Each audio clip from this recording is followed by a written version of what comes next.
If you want a podcast, you have to tell us a joke. It's Harmless Phosphorescence.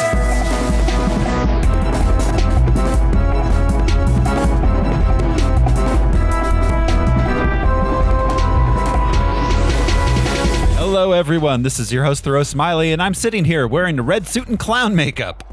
Who's joining me? I'm Josh Cece, and yes, my last name is Puddles. I said my full name. I'm Josh Puddles, I meant. I'm Brian Lesh, and by the end of this episode, I will be both representing myself and singing show tunes. And I am Alaric Weber. Al's already lost his mind. That old American standard. Yeah, you still early morning, rough go. You're still better than Joaquin Phoenix was in this movie. Yeah. This is Harmless Phosphorescence. It's a deep dive movie podcast where we pick a theme or a series. We watch the movies, gather some research into the production and source material, and tell you all about it. We are back on our comic book movies, our superhero movies. Our bullshit. Our bullshit. Back on our bullshit. As per usual, our main kind of series. And we are brought to you by our patrons. Patrons like executive producers Michael Beckwith and Atticus Burkett. You can be a patron too. Head over to patreon.com/harmlessentertainment. There's a lot of bonus content there. There's Star Wars shows and monthly movies. There's some old music recommendation shows. There's over 100 at this point patron-only episodes. Well over 100. I don't know. I haven't counted them.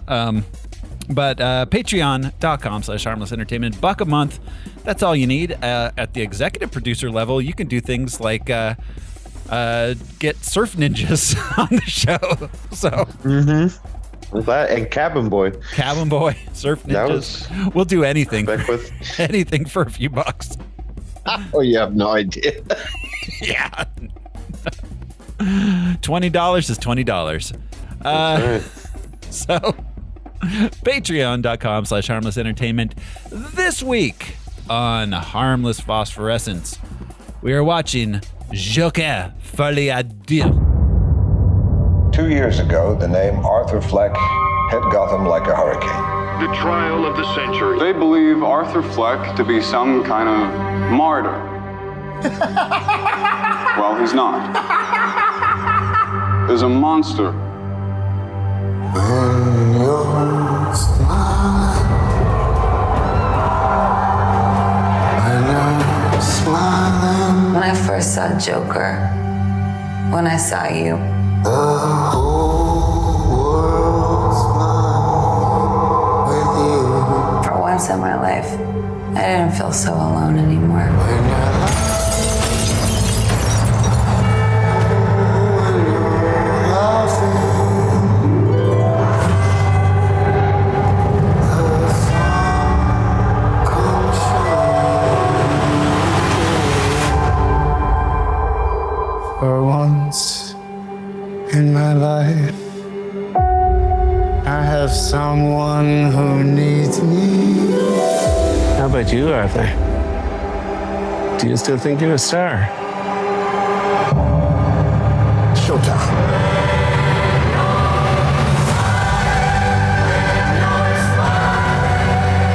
The whole world smiles with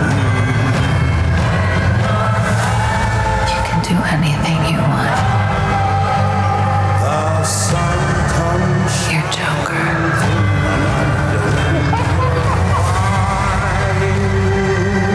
Look around! Look at all these people! I will no longer allow any of you to keep me down!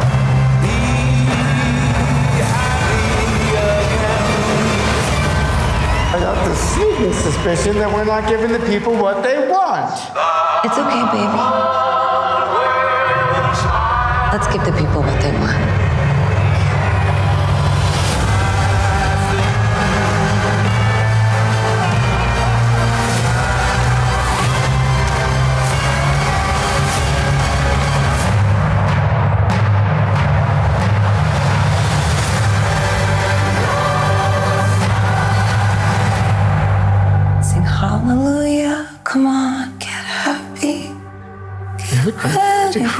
judgment.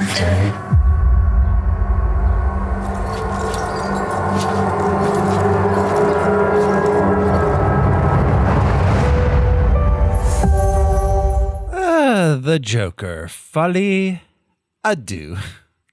I remember thinking, wow, if that movie is nothing like that trailer, it's going to be crazy. Yeah. Like, I hope they're hoodwinking us. So when I first heard that they were going to be doing it was going to be a jukebox musical courtroom drama, I was like, okay, that's interesting. I was wrong. Yeah. I remember being intrigued at the idea while everyone else was very upset. Yeah. Because it's a bad musical. Like, possibly the worst. Yeah. Like, I can't think of one that, I mean, I haven't seen Cats, but I know the songs are better. I mean, Cats was worse than this, but Josh, you've been muted for like 2 minutes. My bad. Yeah, Joker. I was just saying I love musicals and I can get behind almost, no matter how silly. But this, even though there was no original music, it was just like, I don't feel like it served anything. No, it was a narrative device for his inner dialogue. Yeah, but like it didn't like. I also love musicals, and I think it should have been sillier. Like it should have been. They should have gone full in on the musical if they were making it a musical. This half-assed, like gritty realism musical, but with just then occasionally some occasional fantasy elements to it. Whereas the fact that we didn't get to see those goddamn stairs in glass, with answers on them, like and shit, the magical mystery tour. Yeah, yes, exactly. The classic stairwell descending scene with the dancers on the sides and stuff is crazy. Mm-hmm. Yeah, like if you're gonna make a musical, make a musical. Don't be afraid to make a musical. And especially if pay homage to the musical, like in a way that would make sense too, as like a visual medium kind of thing. It was just the Joker, but with especially if you establish that it's in his brain, as opposed to like a musical where it's like you need to accept the reality that these people are breaking into song. Yeah, but like La La Land or whatever, But like to establish that it's all his imagination to begin with, and to have it tamped down, like you guys are saying, it should have been a little more extravagant. It's in his brain. Yeah. You don't have to justify why the courtroom is getting up and dancing, Yeah. Instead, it was just this spotlight kind of thing. Yeah. It drove me nuts. Spotlight. So yeah, the Joker Folie Deux cost $200 million, and it made $207 million. Released October 4th, 2024. A running time of 138 minutes. It's funny. I don't remember the trolls online like coming out really angry against it. I feel like everyone was just like, nah. Everybody was. They got their powder had been spent when the movie was announced. Yeah, I felt like we all collectively are like, I don't even want to complain about this. I don't care. Yeah, it was just let it come and go. Yeah, exactly. We kind of just were like, never mind. We don't need to see that. Yeah. Yeah. Not because it's a musical. Yeah, no. I was pro it being a musical. I was for that. I know that's the minority opinion as far as like the general populace goes, but it could have worked. Yeah, it could have worked. Absolutely could have worked. It could have worked. It did not. And it didn't. It did not. The first one made like $1.5 billion. And this one, the fall off was crazy. The fact that the first one was Oscar bait and then this one was a cast aside joke is crazy. This was just like, you should feel bad for liking the first movie, which I also didn't like, but Yeah, it's funny. I was going to bring that up. It's like Todd Phillips was trying to be like, okay, I regret lionizing this character so much. But also Todd Phillips is like a weird, like, this is going to own the libs dude now too. So like, right. It's weird. Yeah. Well, I feel like the first one was a fluke in the sense that it connected with people in ways that he didn't expect. Yeah. And then this one, he expected it to connect with people, period. In some way, yeah. Honestly, I think this movie, like you said, was made to like thumb its nose at the fans of the first movie. Mm-hmm. I think that this movie was made to be like an inside joke for us, people who weren't necessarily fans of the first movie. Like the first movie's not a bad movie, but people didn't really get it. You know, they got the wrong message from it. The same way they've been getting. Sorry, go ahead. Oh, it was made for us to be like, yeah, those guys were idiots watching that first movie and thinking that Arthur was blah, blah, blah. It's like watching this, I'm like, are you trying to tell us that we're smarter than other people? Because, dude, that's dumb. I mean, it's the Tyler Durden problem.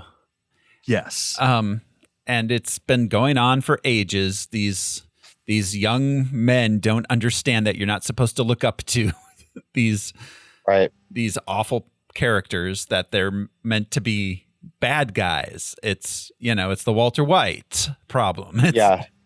We lost the understanding of the anti-hero. What it Rick is. Sanchez, Mm-hmm. all of these characters. Exactly. So it's when it started? The Punisher. When the Punisher comics started coming out. Yeah. Because even Batman had a code of justice that but yeah, that was the first time where it's like, yeah. It's like, no. So yeah, it barely made its budget back, which means no extra money for them big studio fat cats. And we're going to play the box office top 10 game. This is the game where I will describe the top 10 movies of the week of October 4th, 2024. And we'll, guys here are going to try to guess the movies I'm describing. At number 10 at the box office for October 4th, 2024. This is a crazy sentence. A crazy couple of sentences. The city of New Rome faces the duel between Cesare Catalana, a brilliant artist in favor of a utopian future, and the greedy mayor Franklin Cicero. Between them is Julia Cicero, with her loyalty divided between her father and her lover. Repeating their names doesn't make them... Megalopolis. Megalopolis. I was like, wait, why do I know all these stupid ass names? I did not know these names. But in the club. But only Megalopolis could have that crazy ass description. Nobody's seen it, right? We haven't seen it yet? Nope. No, I haven't seen it. I guess we would have known the character names if we'd actually seen the movie. Maybe. It's hard to say from the clips I've seen. I love, especially when it's not even like a fantasy built world, but when the description just throws in character names like we're supposed to. Yeah. Like it's like Brenda and Steve had a Oh no, not Brenda. Yeah. Who? Not Lenny. Like you told me nothing about this movie. Yeah. At number 9 at the box office this week. Paranormal investigators Sam and Colby have hunted ghosts at the world's most iconic haunted locations. Now they set out to investigate a mysterious desert ranch famous for ghosts, UFOs, and terrifying monsters lurking in the dark. What the fuck is this? Skinwalker Ranch? No, that was an old documentary. I think these may be either YouTubers or TikTokers that somehow got a movie in theaters. Huh. Just look. I mean, they look like they're like 16 years old. I mean, they're probably like 20, but and they've got that look of guys that like talk into camera. Is one Asian? No, they got that broccoli haircut. It's not the guys from Vice. Almost the broccoli haircut. It's more like the I don't know. It's called Sam and Colby: The Legends of the Paranormal. If we have any Gen Z listeners, tell us who the hell Sam and Colby are. Yeah, because that's definitely you should know them. Yeah. They sound like Disney kids. Yes, but did they save Christmas or go to camp? Right? No, they're investigating the paranormal. Ernest goes. Were they scared stupid when they did? Yeah. Oh, almost certainly. Exactly. At number 8 this week, Mr. Blake Lively rescues the Greatest Showman. Oh yeah, Deadpool. Yeah, and Wolverine. And Wolverine. Both. Yeah. Sammy Davis Jr. is also on the film. How cool! A fading celebrity takes a black market drug. A substance. Yes. Still haven't seen this. So good. So Yeah, good. it's good. I'm so glad it got One of the nominated. best body horror movies made in the last. 20 years, I want to maybe. see it so bad. Yeah. It's I might put Like that it on was later. Cronenberg vibes. I was just going to mention Cronenberg. Absolutely, Josh. Yeah. Mhm.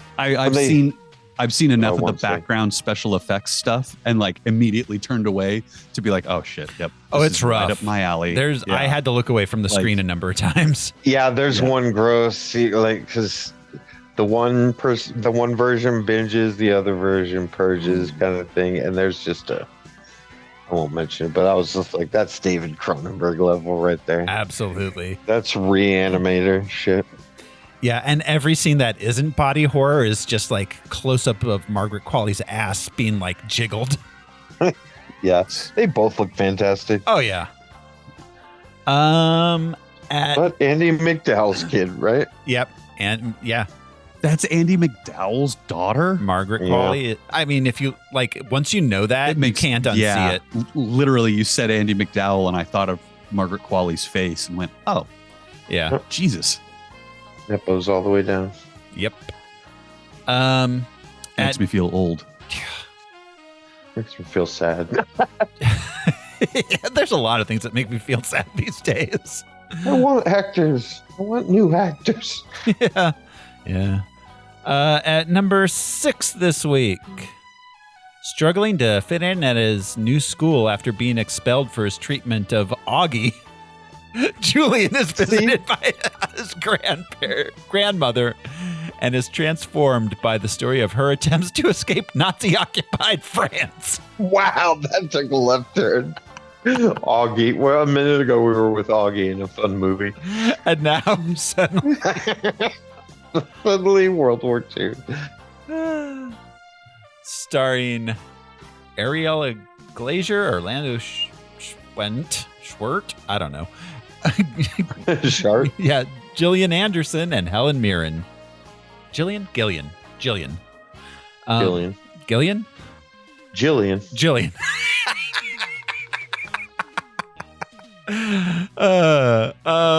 This is called White Bird for no readily apparent reason.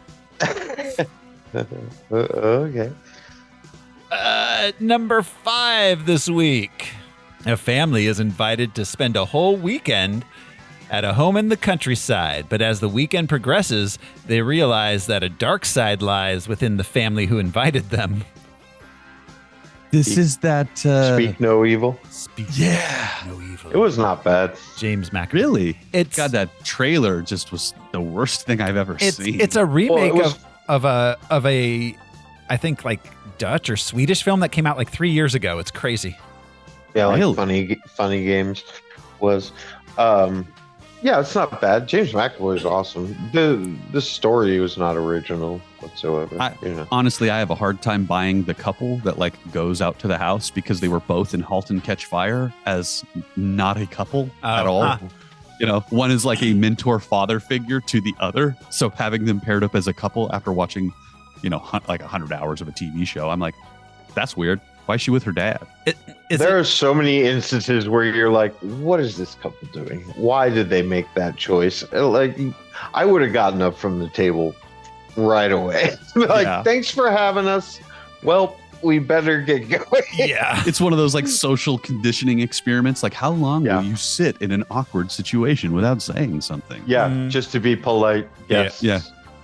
Not me. Sorry. Couldn't be me. Oh, no. No, I will- I have no time. I thrive on discomfort of others in that sense of like, oh, I'm feeling weird. It's about time to make everybody else feel this way. What's happening? I'm just not going to, I'm not going to subject myself to it. Yeah, I just remove myself from those situations. Like, Moon. I make a comment first. Yeah, I'm like the monkey in Family Guy who just points like, this is weird. Moon attracts weirdos because she engages with them, and usually it's like fun weirdos. Like, so it's like, wow, that was silly. But every once in a while, it's not a fun weirdo, and that I do not, because when the weirdo approaches me, I'm like, no, I'm good, bye. I have both skills. I attract weirdos and I jettison them just as quickly. I think Josh, you're probably like that too, where it's like, nope, no, thank you. I don't give the benefit of the doubt, but I'll give everybody a moment. And then if I hear nothing but nonsense, I just am out. Yeah, sorry. The vibe check is quick, but if you pass, we'll hang out. We'll talk to a weirdo for an hour. If I'm standing in line and you want to make conversation, awesome. But as soon as you say some stupid shit, I'm turning around. Yeah. My first question is usually, are you okay, dude? This pharmacy line is long. Yeah, man, it's a bitch. I know, because of Biden. All right. Yeah, exactly. I want to start hearing people blame, like, I don't know, Mondale or Goldwater for stuff. Or their dumb selves. Yeah. Number 4 at the box office for the week of October 4th, 2024. The untold origin story of two friends to enemies. Wicked? No, but yeah. It's not Wicked, but I guess that is kind of the same story as this. It is also a prequel to a well-known property. This well-known property is about aliens. Was this a... Technically, Romulus? they're aliens, but... no, not Romulus. But they're not really thought of as aliens that often. They're more thought of as... What? They're robots. I was going to say the Eternals. No, nobody thinks about the Eternals. No, and that was a few years ago. Yeah. I liked it. Transformers something. Transformers something. 1. One, yes. I where they were all it, named Brad and Todd, and then became Optimus Todd or whatever. Yeah, Optimus Todd. Optimus Todd. I am the Todd. And all Mega Todds Brad. are modeled. Mega. We know him, Mega Brad. Mega Brad. Yeah, we do. Wow, Mega Brad. If my name was Brad, that would be all I would have people call me. I hung out with most of the show right before Christmas. He shook my hand. He's like, wow, rougher than I thought. It's like, fuck you. we can't all build Legos. I love you, Mochi. Yeah. If you're listening, Brad, you're all right. He's not. He's definitely not. Mega Brad, though. Mega Brad's listening. Yeah, he's always listening. It's his cross to bear. That he hears all and sees He hears all. all the thoughts. Yes. At number 3 this week. He has a truck stop up in the Arctic. At number 3 this week. After a family tragedy, 3 generations return home, still haunted by their past. I'm leaving it at that. I could fill in some of the blanks for you, but I'm not gonna. This is a legacy sequel, a fairly it's a pretty successful one all in all. It's one that we kind of was talked about for several decades as maybe possibly happening, and it's a legacy sequel to a movie we've covered on this show. It stars Jenna Ortega, Willem Dafoe. Beetlejuice. Absolutely. It was fun. Yeah. I mean, it wasn't as good as the original, obviously, but it was still fun. I didn't hate it. I was surprised at how much I enjoyed it. Yeah. New generations deserve their own shit. But yeah, I love how much Jeffrey Jones' character is in it without being in it. Right. Like, it wasn't just that this was happened. They go back and forth. No, that Beetlejuice was a gigantic fuck you to him, that dude. Yeah, it wasn't like this is what happened to him. It was like, It was a great way to do it. Yeah, it was so That great. meta layer adds so much to that movie. Yeah, it does. Plus, Justin Thoreau adds Oh, God. so much to that movie. I hadn't he seen The Leftovers brightens before up. watching it. And then I watched it again after watching Ryan, The Leftovers. have you seen Wanderlust? The David No. Wayne comedy? Oh, you should. Paul Rudd and Jennifer Aniston. But Justin Thoreau is this like hippie Oh, guru yes, guy, that's and right. he's just- That is like- oh, good. Justin Thoreau is weirdly on point with comedy. Yeah, so good. yeah. Well, he wrote Tropic Thunder, man. That's right. I forget that he is, behind Tropic Thunder. Bit of a renaissance man. Yeah. Yeah. It's fucking... And married Jennifer Aniston, right? Yeah. Yeah. But yeah, they're both in that movie, and I don't know. It sums up hippies so well, and it's just I can identify each person I grew up with pretty much. Oh, It takes God. place in a commune. It gave me a lot of flashbacks to growing up in So many. Aravaka. Yeah. At number they're all coming down on Paul Rudd for killing a fly. Jennifer Aniston's his wife. She's like, George, it's okay. And he's like, I once saw you throw a battery at a pigeon. At number 2 for the week of October 4th, 2024 at the box office. After a shipwreck, an intelligent robot is stranded on an uninhabited island. The Wild Robot? The Wild Robot. I heard that this is a Toy Story 3 level of you're going to cry at the animation. It's really cute. I watched it the other day. It's not- really cute. It's not I like mean- that. It doesn't tug at the heartstrings that hard. I wouldn't compare it to Toy Story 3. I would compare it to WALL-E. Okay. Where if WALL-E got you, Wild Robot will get you.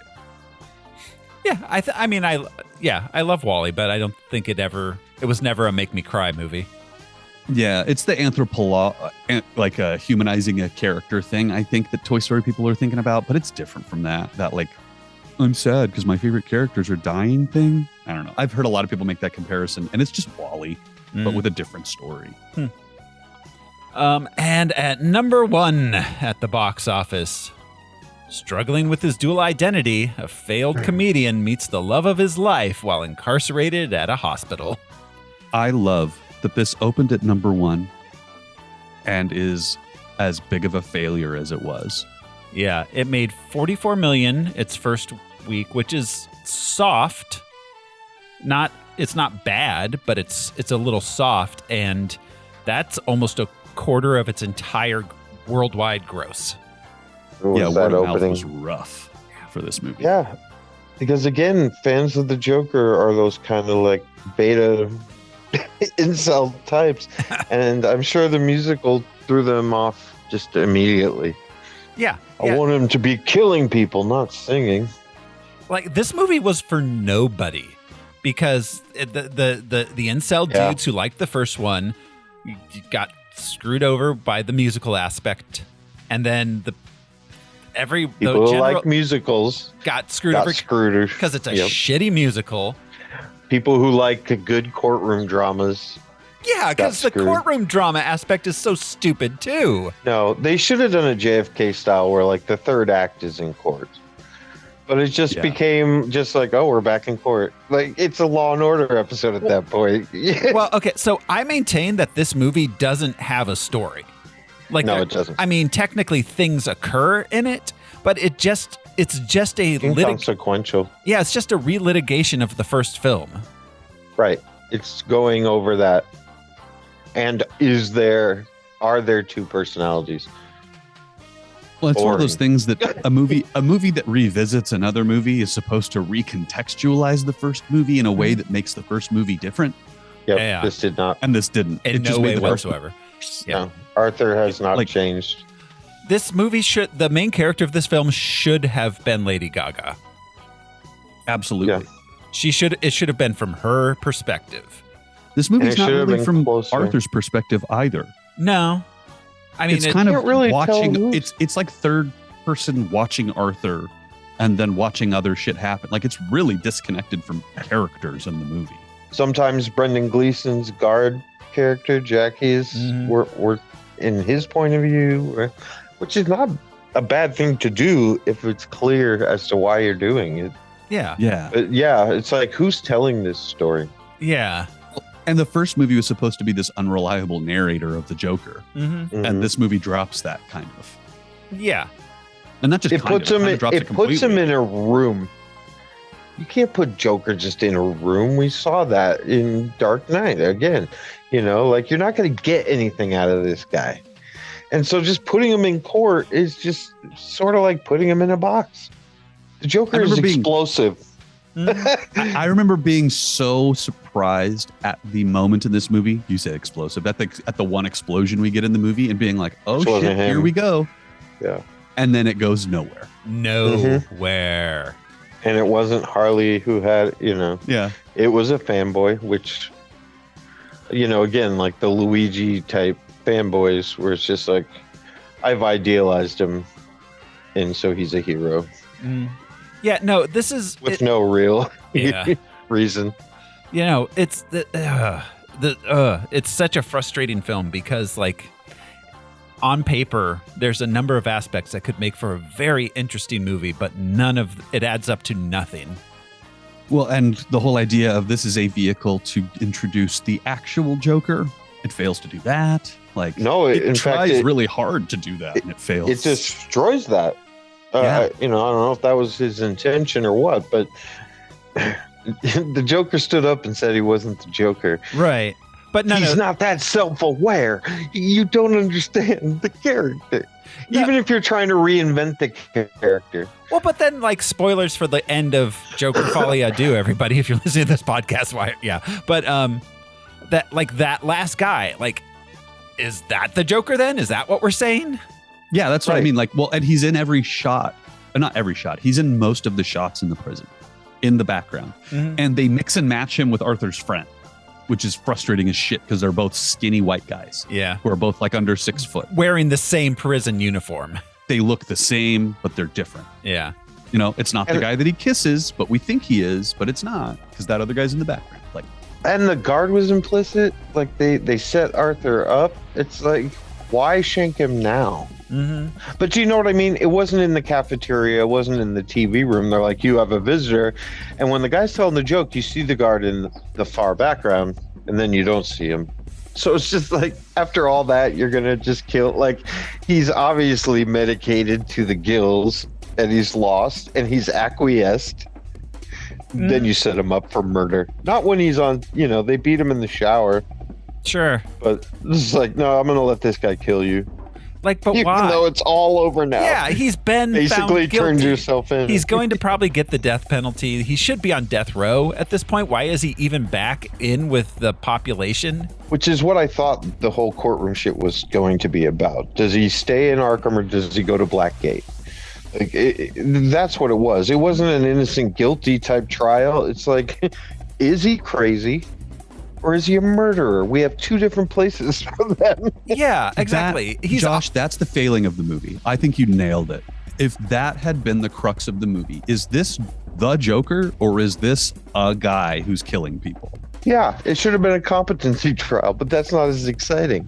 But it's like, are we going to put a mentally ill person to death? And then who gets to kill? Like we were talking last week on Rope. Who is allowed to kill? Guards are allowed to kill. That dude choked that guy out. He's a guard. So his murder's justified. So that's what it's about. Who's allowed to kill? But no, it was like guilty or innocent. We know he's guilty. He shot a dude on TV. I think the burden of proof is... Well, and if you watch the first movie, we know that Arthur is mentally ill. Like severely mentally ill. And was pushed to a point, which that bothered me as well. It's weird. When we we saw the Grinch in school being bullied. Why are we discussing this in the movie? Why are we discussing his mental state? Because there was a whole movie about that. Yeah. It's a foregone conclusion. And it was a good movie about that. You know, It it handled that pretty damn well as far as like, yeah, this guy's not okay. Let's put it on screen. I mean, but it illustrated a descent into madness. It at least illustrated that, and in this, they didn't really go over that. Like they kind of did, but you know, how far can a man be pushed? It had all the elements it needed to reflect on that in a way that was interesting, at least. But it just used them. Gary Puddles, man, was the closest we got. Yeah, and Zazie the most Beetz. Emotional. Those two scenes, I was like, shit, here we go. Nope. Yeah. Crickets, you know? Mm-hmm. Yeah, it was, okay, yeah. So, anyways, that brings us to the production of the film.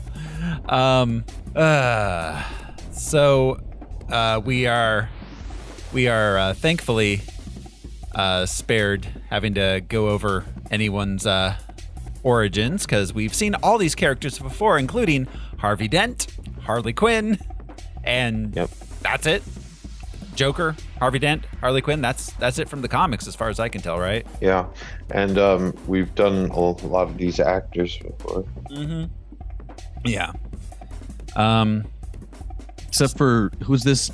Lady Gaga. Yeah, I think it's our first Lady Gaga. It is our first Lady Gaga. It's our first Ga. Who I love. I like watching her. Yeah. I think she's talented, but not in this. Yeah. I will say, I think this is a good sequel to Star is Born. So, all right. So this film is once again directed by Todd Phillips, who directed the first one. Written by Todd Phillips and Scott Silver, based on a dream that Joaquin Phoenix had. He literally had a dream that Joker was a musical and woke up and told Todd Phillips, what if we made Joker 2 a musical? And there you have it. Joaquin. Yeah. Do you think that's how the Napoleon movie happened? He had a dream that Napoleon was a movie. He's like, Ridley, I had a dream that I was Napoleon. We should make a movie. And Ridley's like, I got a few weeks. I'm only making 3 movies this year. Why not? Yeah. So what's interesting is that because of this movie coming about during the entire, it was in development during the whole Warner Brothers switchover to Discovery Warner, and then the DC switchover going into the hands of James Gunn. It kind of was a fall between the cracks kind of thing. Nobody was looking at it. Nobody was paying attention to what Todd Phillips and Joaquin Phoenix were doing. They just gave them $200 million and let them go do whatever they wanted. Which I'm generally kind of for with films, but I'm in the weird position of this maybe could have stood some studio meddling. Yeah, sometimes you have to realize it's a movie. You're making a movie and not a film, and just lean into that. James Gunn obviously knows, the Russo brothers know, but yeah, you're like, yeah, we're making a movie. Like, this is popcorn. If you notice, there's no DC logo at the beginning. This is not a DC film. This is a Warner Brothers production. There is a DC logo at the very end. Yes, which I thought was fascinating. Yeah, because the characters are owned by DC, but the DC Studios did not have any hand in this. James Gunn apparently saw a rough cut of it, gave some notes, and those notes were completely ignored. Yep. I want to know what his real thoughts are about this movie. James Gunn. Yeah. I would be surprised if he was a fan of it. Yeah. He definitely understands what funny book movies are supposed to be about. Yeah, exactly. If anybody gets it, it's him. Yeah. Yeah. Yeah, exactly. Let's see. Scott Silver, one of the writer on it with Todd Phillips. We've talked about before. He wrote The Joker with him, so nothing new there. Lady Gaga our cast, of course, Joaquin Phoenix is Arthur Fleck / the Joker. Lady Gaga as Harley Lee Quinzel. It's lucky for her that Harleen Quinzel's name lent itself so readily to her alter ego. Yeah. What were her parents? Clowns? Clown professors? They were the Quinzels.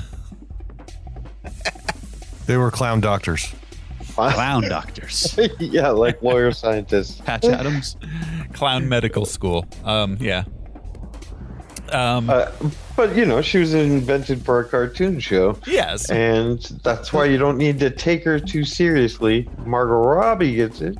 Yeah. So in the cartoon, she works at Arkham, right? She is the Joker's psychiatrist. Yeah, she may not work at Arkham, but yeah, she's his psychiatrist, and it becomes a shared mania, which is the title of this fucking movie. Mm-hmm. And she starts to identify with, and then there's a vat. There's a vat. She falls into a vat of psychiatry. Yeah. Yep. Joker pushes her into one. Yeah. But yeah. So why not make her doctor? Instead, she's a rich fangirl. I don't mind them changing the origins of things, whatever, but it should be an improvement. It helps. Or it should be interesting and contextualize it in a modern whatever, but this didn't. Don't downgrade it. It's just a choice. Just making choices because we're making choices, because we're making a movie. Yeah. Is any of this important? Nope. Oh, no, not at all. Yeah. So yeah, Lady Gaga is Lady Gaga. I'm not going to go through who Lady Gaga is. Yeah. If you don't know who Lady Gaga is, then who are you? Why are you? How do you have the internet? Yeah. She started busking, though. I give her props for that. I love busking with a keyboard is tough. Yeah, it is. Yeah, it is. I do the one brief piece of Lady Gaga lore I'll mention here. If I'm sure most people have heard it, but apparently there was a college. In college, there was a Facebook page created by some people that didn't like her, some mean girls, and they thought she was a ham. Yeah, and the name of the Facebook page was Stephanie Germanata. You will never be famous. Which chef's kiss, man. For an aged story. Like milk. Yeah. Batman fucking villain origin story right there. Mm-hmm. Oh, like Grammys and all kinds of Oscar nominations. Has she won yet? Has she won an Oscar? I don't think she's won an Oscar yet. I thought Star is Born did. Yeah. Did she get one for that? I could be wrong. Maybe a music one? Yeah, maybe I'm wrong. I can't. But yeah. She'll never be. Yes, Oscar winner for Best Achievement in Music. Okay. Written for motion pictures. Wow. Yeah. Damn. So is she EGOT? Yeah, is she EGOT yet? I don't think. Probably not a Tony. I don't think she's got a Tony. Which is surprising. I'm sure she's done stage work. Tony's usually the hard one to get for like. She's got that operatic voice. Yeah, it is hard to get that. Yeah. A lot of times it's a one-man show. Yeah. One-person show. But yeah, Lady Gaga. She has BAFTA awards, so she's an EGOB. Comes with beans on toast. The BAFTA award. She did release an album that called Harlequin. That was the companion piece to this film. The album contained 2 original songs. At least original. That were about the Joker and about Harlequin, and the rest were standards that were featured in the film. So she nails. Cool. She can sing standards. Yeah. A couple of years ago, she popped up. I remember it was after the meat suit thing and at the MTV Music Awards or whatever. But she had kind of like released an album and then like kind of disappeared for a little while. and then reappeared on TV with Tony Bennett. Yeah. Yeah. And they made at least one. I think they made at least 2 albums maybe together. I think they I did think a couple, 2 yeah. at least. Yeah. Dude. Yeah. No, she's They are so good together. I Yeah, was they so were blown away awesome. seeing them together and having her be his peer. yeah. like- she did a Vegas residency, which I mean that makes a lot of sense when you know that she's that into like the Yeah. jazz standards of like mid 20th century kind of. And it's funny listening to Joaquin Phoenix sing the standards. A couple of not long ago, late 70s, Bob Dylan released a couple albums of just the American Songbook kind of thing. Mm-hmm. And yeah, sounds just like what Joaquin Phoenix sounds like. No. As time goes by. Yeah, absolutely. No, Joaquin Phoenix. And once in my life, I found someone. I wasn't looking, I just listening. As sung by Mo Sizlak, basically. Yeah. Why do birds? Suddenly appear. I don't know why I'm. Well, because the movie's French, right? Yeah. Voila. It would have been incredible if this movie had been in French also. that would have been the coup de grace. Yeah. I'd give it way more credit. How do you say coup de grace? Coup de grace. Brendan Gleeson plays unnecessarily Irish Jackie Sullivan, a guard at Arkham State Hospital. I know Brendan Gleeson is Irish, but like, why? Why is this Irish guy the guard here? Well, you know, Irish are cops and guards. Yeah, but like traditionally. Yes, in firemen. In 1920s, like our gang, like. Well, once hey, again. Hey, Brendan, we want you to turn the Irish up to 11. He's all. Hardy, hardy. Like, all right, down a notch. They're after me Lucky Charms. I took many of them, but it was all in good fun. Okay, make it a 7. Have we had a Brendan? Well, once again, Gotham, you don't know what time period Gotham is in ever. No. It's always this sort of nebulous kind There's of my modern favorite part and- about this movie, because it's like, where they film it? Chicago or something, or like Detroit or somewhere. Usually. There were a couple of shots that were filmed in a city, like in a real city. Sure. I'm sure most of them. But you can see an Arco sign in the background, like a modern Arco logo. Oh, it's a white. I think it's Arco, but it's a white sign with a red triangle on it. So it's like nondescript. There's no words on it. But just seeing it immediately, my brain was like, "Oh, that's 21st century iconography. Where the fuck? When is this?" Right. Yeah. So funny to You have never one know. thing that just threw it all away almost. Is this the first time they solidified that it's in New York, that Gotham is supposed to be New York City? I mean, Because they say the people of the great state of New York. I just had never heard it. Oh, they said the state. Yeah, they said the Yeah. state. Oh. They said the state on the when the jury's reading the verdict. Huh. So say we all. Weird. Yeah, I thought it was funny every time they mentioned the date, because in court I'm accustomed to in court films them saying like on November 27th of the year 1938, like. Right. But they on never on say the date. year. They never say the year. They just said it on November 21st. Yeah. you Last never fall, know. when the movie was released, as you all remember.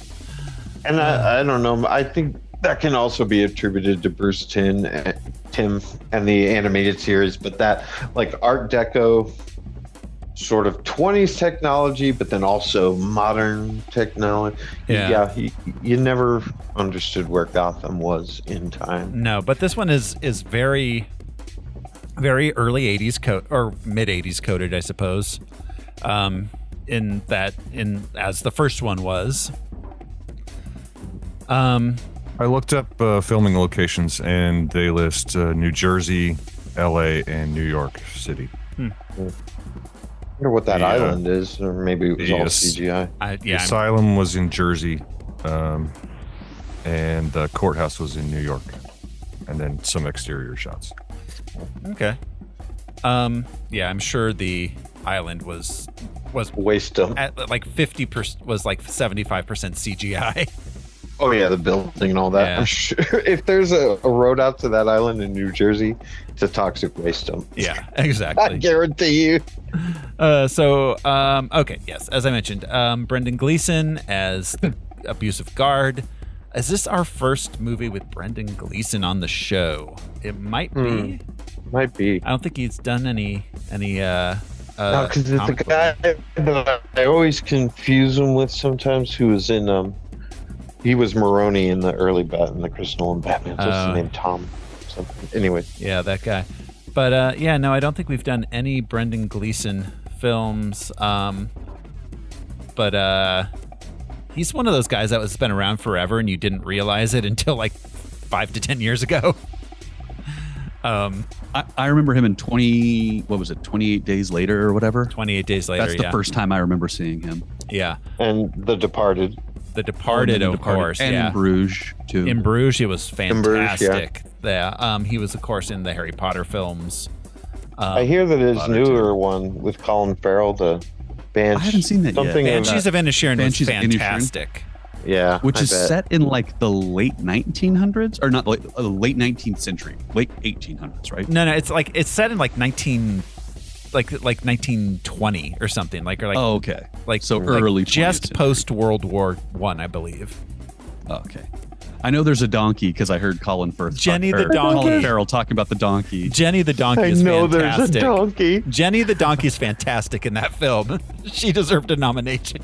Because it's all Colin Farrell talked about on the press tour. No, the movie is mostly about the donkey, honestly. Oh, I'm in. Yeah, that's fine.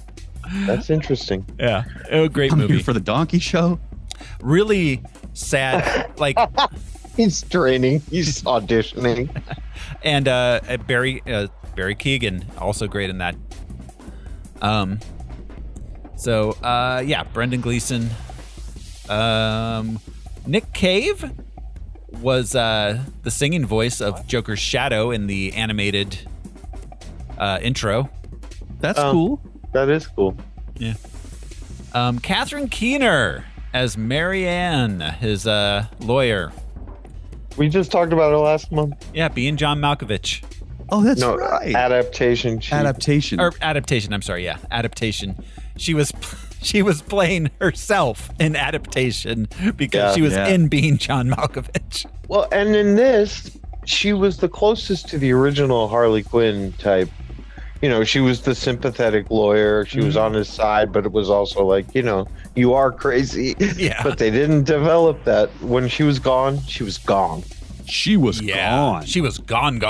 She was gone. Yeah. She's like, I got a new case. His name is Oswald Cobblepot. And he thinks. That little fish heads are awesome. Yeah. That's a great point, Josh, that character did some of the stuff that Harley Quinn should have been doing, some of the emotional lifting. Yeah. Right. Because she's just a sociopath throughout the whole movie. Yeah.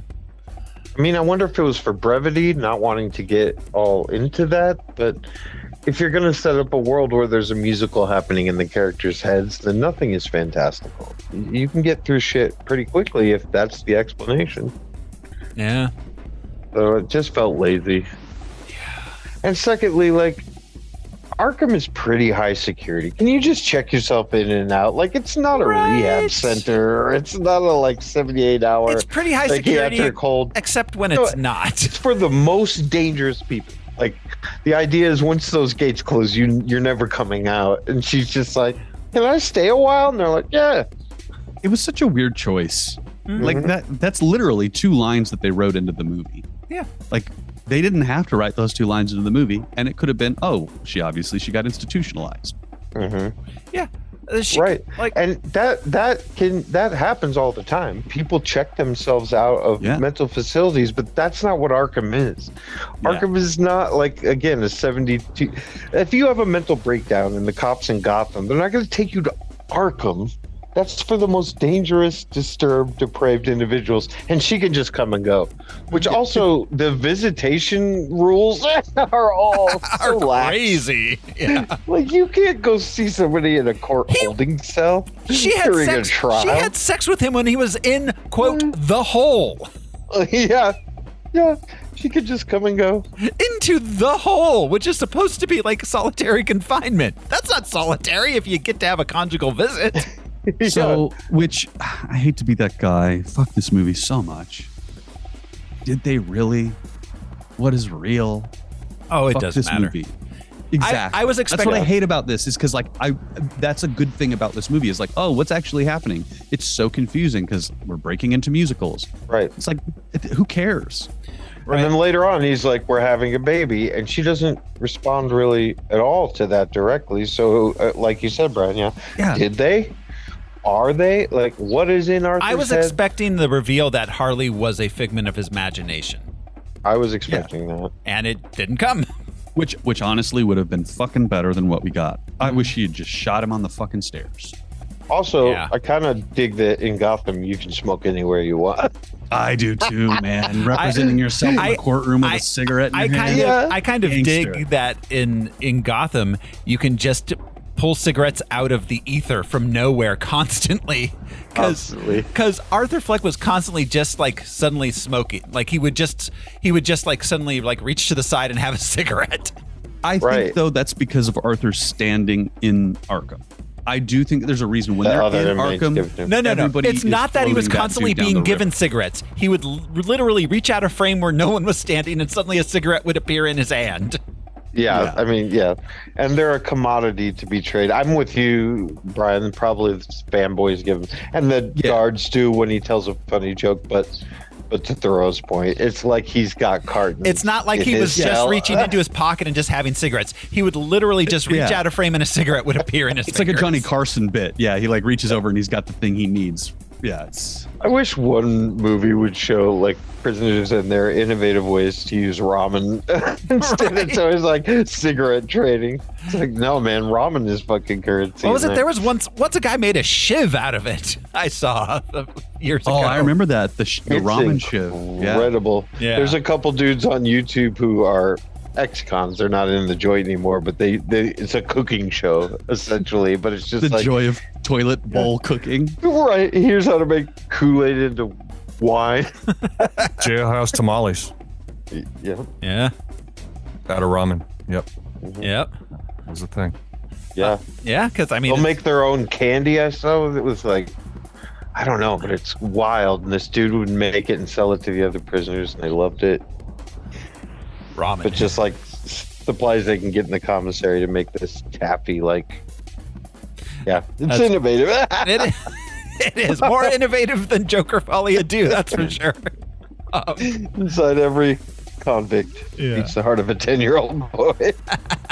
And vice versa. Zazie Beetz is back as, I don't know, whoever the fuck her character was whatever the name was. Steve Coogan doing an accent as his Pierce Morgan type character. Yeah, but like his like, hello Arthur, I am an American television host. Yeah, he's doing his best Benedict Cumberbatch. Yeah, batching it. Harry Lawley as Harvey Dent. That's literally made me groan when he got half his face burned in the explosion. Just a quick panning shot. Why couldn't he just be Frank Navarro, the lawyer from Gotham or whatever? Just some fucking guy. This felt like it felt like in Black Widow when they're sitting in the car and she's like, "Do you like my vest? It has pockets. You're gonna wear it in the next movie." Yeah. Yeah, for Joker 3, Harvey Dental. Harvey Dental. Harvey Dental retires to become a dentist. Come down to Harvey Dental. Well, and they mention this character by name a couple times, but he's an inmate, but Bullock, who is an established character in the Gotham universe, Harvey Bullock. But in this, he's an inmate. Quiet down, Bullock. Yeah. It's weird. Yeah. Yeah. Let's see. We've got, Lee Gill is back as Gary Puddles. Ken Leung as Dr. Victor Liu, the psychologist who gives testimony. He's what's his face from Lost? Spike. Yeah. He's the spiky guy from X-Men. What's the one with the Golden Gate Bridge? X-Men 3. The final bridge. I don't know. The last bridge. United? No, the Last Stand. Last The Stand. Last Last Stand. Right. Where he moved a bridge instead of floating it across. Yeah. Yes. His power is don't hug me. Yeah. But yeah, Oh, that kid, yeah. Magneto moves the Golden Gate Bridge instead of a boat because he wanted to make a pun. He can levitate because of the metal that's just ambient, just around. So even over water. Yeah, but instead he moves the entire Golden Gate Bridge because he wanted to make a pun. Anyways. Jacob Laughlin as Ricky, the inmate. the young guy who's into Joker. It's to Alcatraz. Sorry, And we're not here to relitigate X-Men 3. But like, walking the Golden Gate Bridge isn't any faster than a boat. right? Yeah, it's probably slower than a boat. Probably.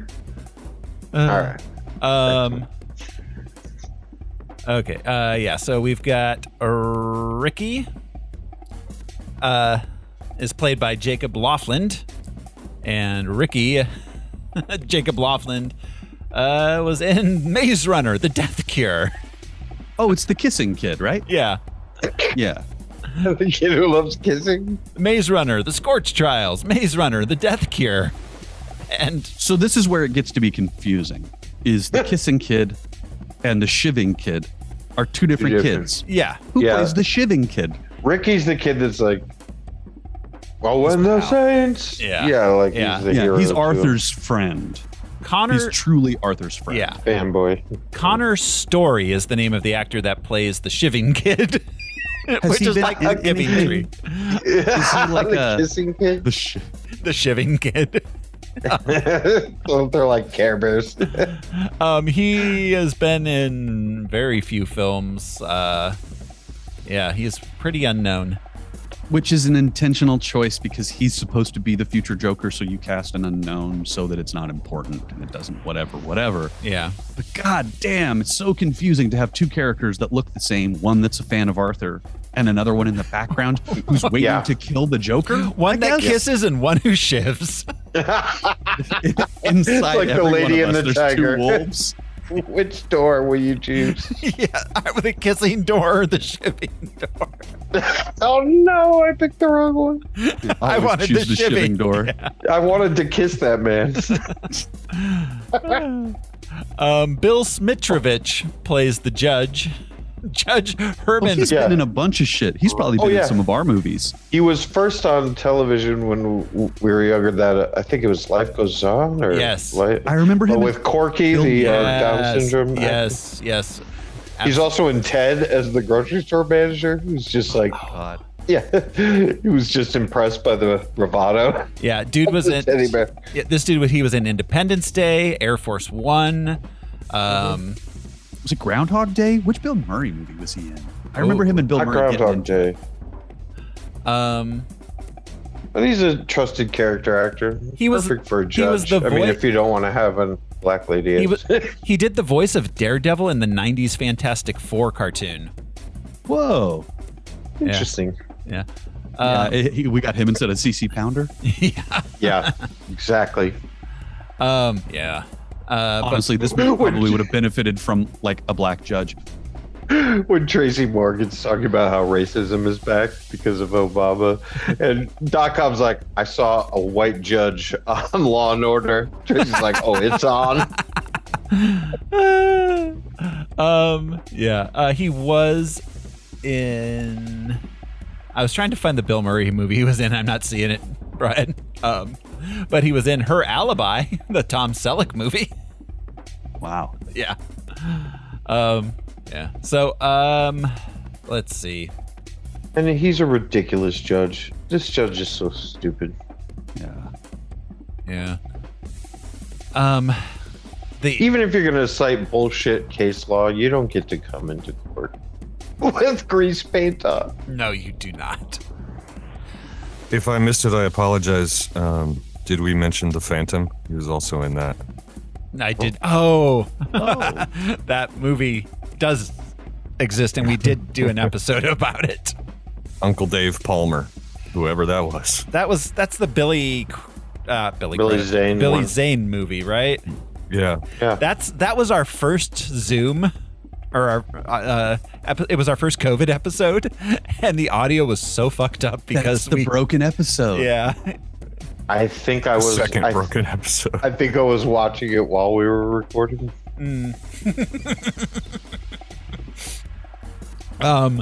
Yeah. Seriously. Yeah. No. Let's see. The book that Arthur signs about him, for some reason, the author's photo was Mark Maron. Oh, that's right. Yeah. That's right.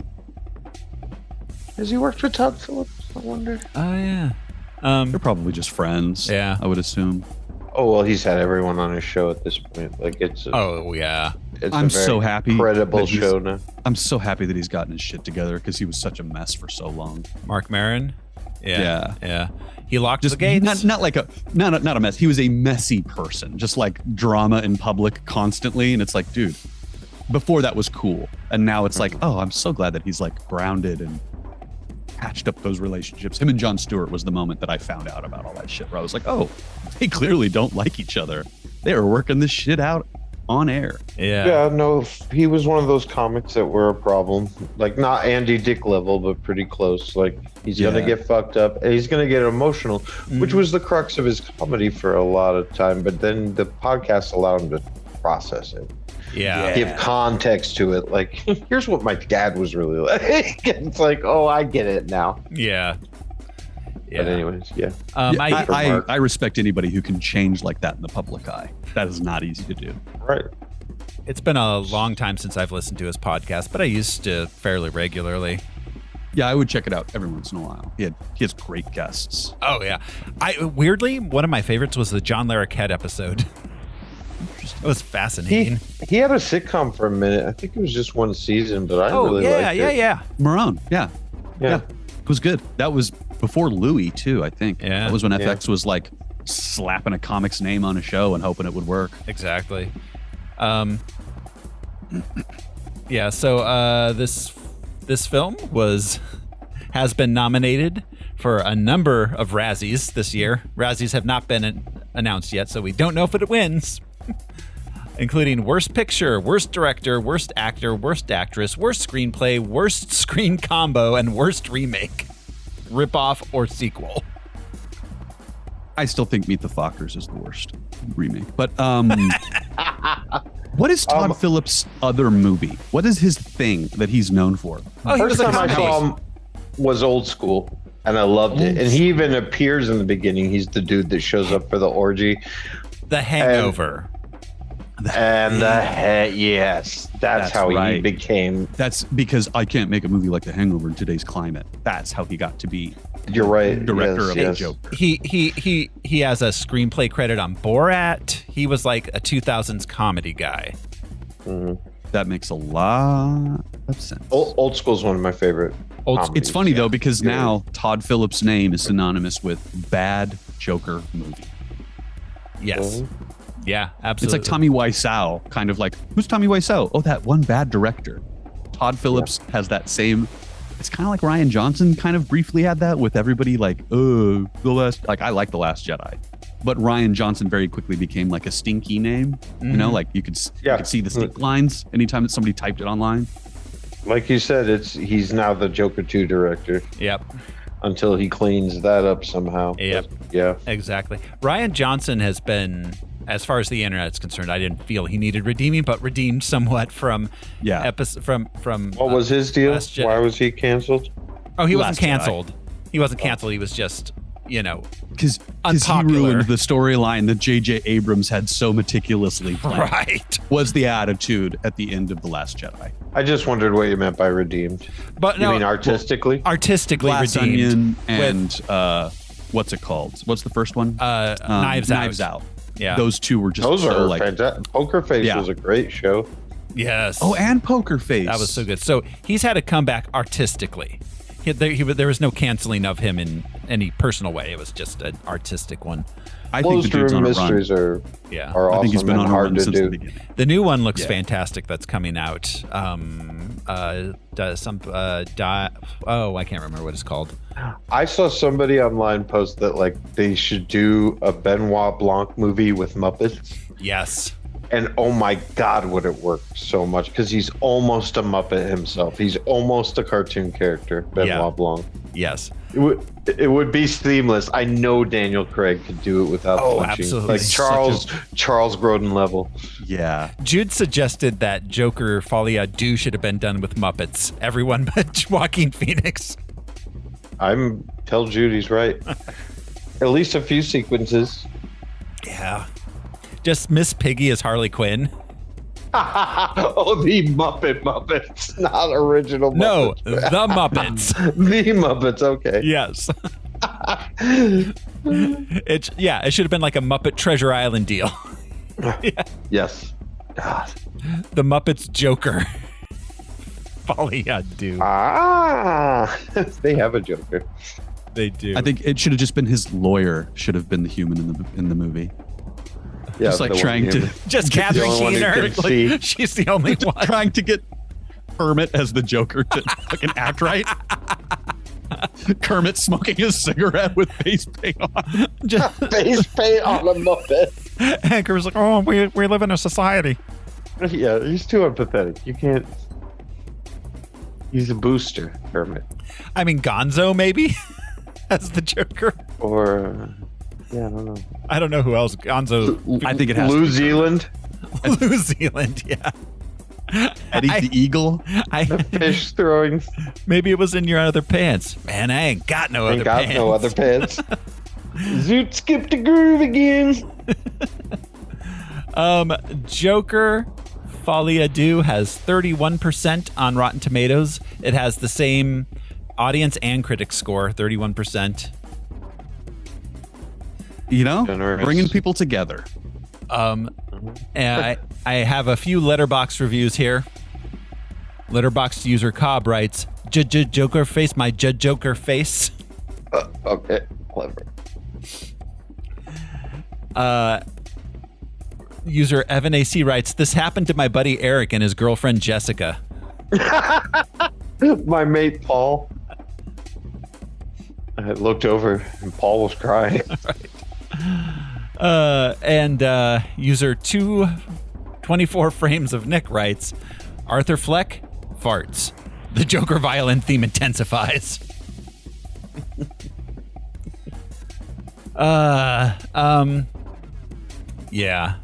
Joker.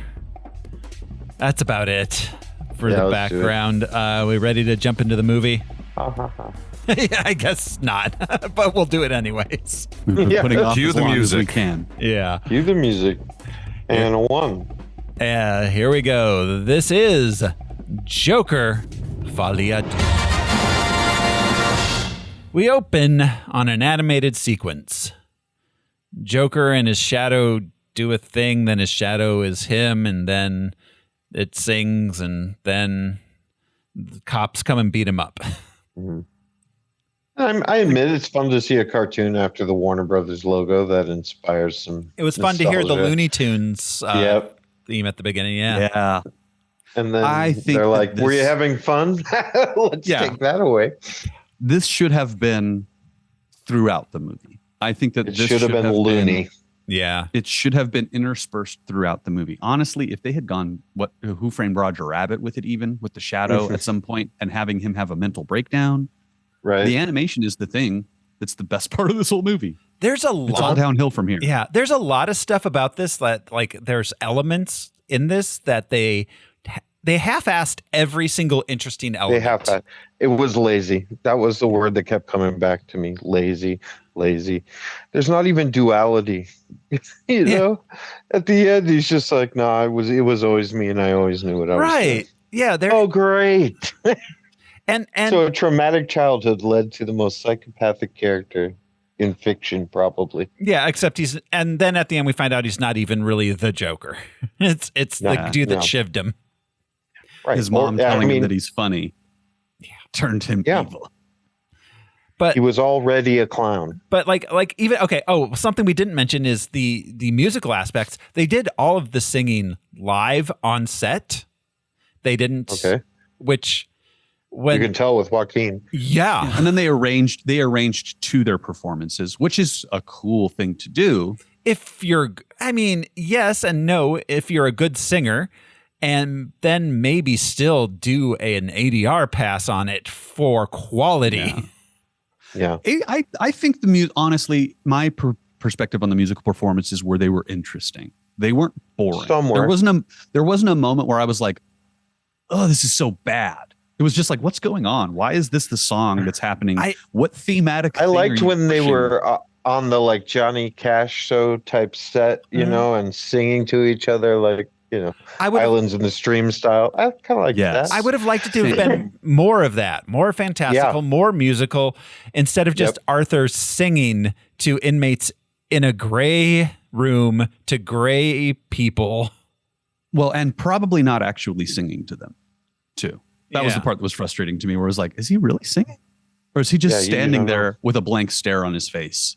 Because there's more than one scene where he's singing and the song ends, but the music's still playing and he's still singing, but he's just like you said, is she a figment of his imagination? That would be totally believable, but they never let us know. I mean, they pretty much say she's not, but then it just sort of deflates her character then. Yeah, she's just like that was a real human with real human motivations. I don't think so. No, she was not. I did love when she said, we're going to build a mountain out of a little hill. And a reporter in the back goes, what does that even mean? Because that's exactly what I was thinking.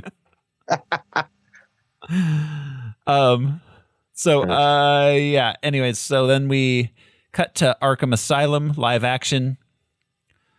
Arthur Fleck is there in custody. He wakes up, gets out of bed, drags a comb across his head. Found his way downstairs and made a cup. Did the animation, do we think the movie was planned to begin with that animated sequence? Sorry, I'm still hung up on that. Or do you think that was them playing this movie back and going, oh, the thematic elements of this movie are not clear. We need to put them in an animated sequence at the first 3 minutes of this film so that people understand that it's the Joker in his shadow or Arthur in his shadow. But it didn't. It set a tone that it never delivered on. Yeah. Well, because I think the movie was too serious without it. Yeah. Because there's no funny parts except for maybe when he hits the judge with the hammer. Yeah. Yeah. I mean, I feel like that was parts. I feel like that was them going, we got to do something at the beginning of this movie to set the tone, because the tone is never set. And if it is set, it's just set as gray, drab, sad. It's just set with the animated sequence, and then, like I said, doesn't deliver after that. Like, oh, this is going to be loony. This is going to be fun. And then smash cut to the last act of JFK. Like they're just in a courtroom, blobbity blind. And it's just gray on gray on gray on gray. Mm-hmm. So yeah, he takes his pills. His Irish guards want him to tell a joke. He doesn't. He gets shaved. I assume because he's not allowed to have a razor himself. Either that or it's just exactly. It's you can wear a necktie into yourself. Exactly. Yeah. So when he when he's brought to the front of the line to get his meds, two guys behind him, that's the young inmate that ends up stabbing him in the end. The one that bites the guard. That's the first time we see him. And when it cuts to the shaving scene, the guards are talking about that kid, saying all that kid's done since he got here is smile, and today all of a sudden he bites Moran. Okay, yeah, so it's he's interesting. The Joker. Yeah, that's the Joker. There's a movie in the movie. Yeah. Yeah. And every time we see him subsequently, he's kind of just standing in the background smiling. Mm. Yeah, it's part of why I don't like that they've sort of given respect to the Joker. But yeah, he's the type of dude that will be talking to you pleasantly and then stab you in the neck. Yeah. Mid-sentence. That's the Joker. Not a conflicted trauma filled childhood. No. Like the whole point. Do you know how I got these a scars? lot of us had trauma. We never know how he got the scars. That's the point. Yeah. That's the point. His dad changes in every story. Mm-hmm. Yep. It makes me think of the Harley Quinn cartoon. I think they do a really good job. You guys have all seen that, right? Yeah. I say that to our listeners also. If you haven't, the newer, go see it. I haven't seen the newest season, but he has a stint as the mayor of Gotham. Yes, it's incredible. He runs for man in the books, yeah. And it's so fascinating because it examines a lot of those ideas of like, well, the Joker's supposed to be the Joker. And the less time he spends as the Joker, what is he then? Mm-hmm. No, because the Joker's wild. They even use that song about there's a Joker in every pack. Mm-hmm. And it's just who's the Joker in this movie? It's not Arthur. No, and he's the same broken, mentally ill person he was in the first one. Yeah, 100%. Now he gains enough self-awareness to tell the world that he understands it now. It's weird. So redemptive for no reason. Yeah. So we get a title card. Then he's taken to another gray building. Passes a group of inmates in a singing class. Lady Gaga comes out in the hall. They're real chill about her whatever she does everywhere. Yeah, she can come in and out. That's B ward. Sure. He's over in E ward, which is where the most violent ones are. I guess B ward is where they keep the bees. Where they keep the bees, but where you can check in and out.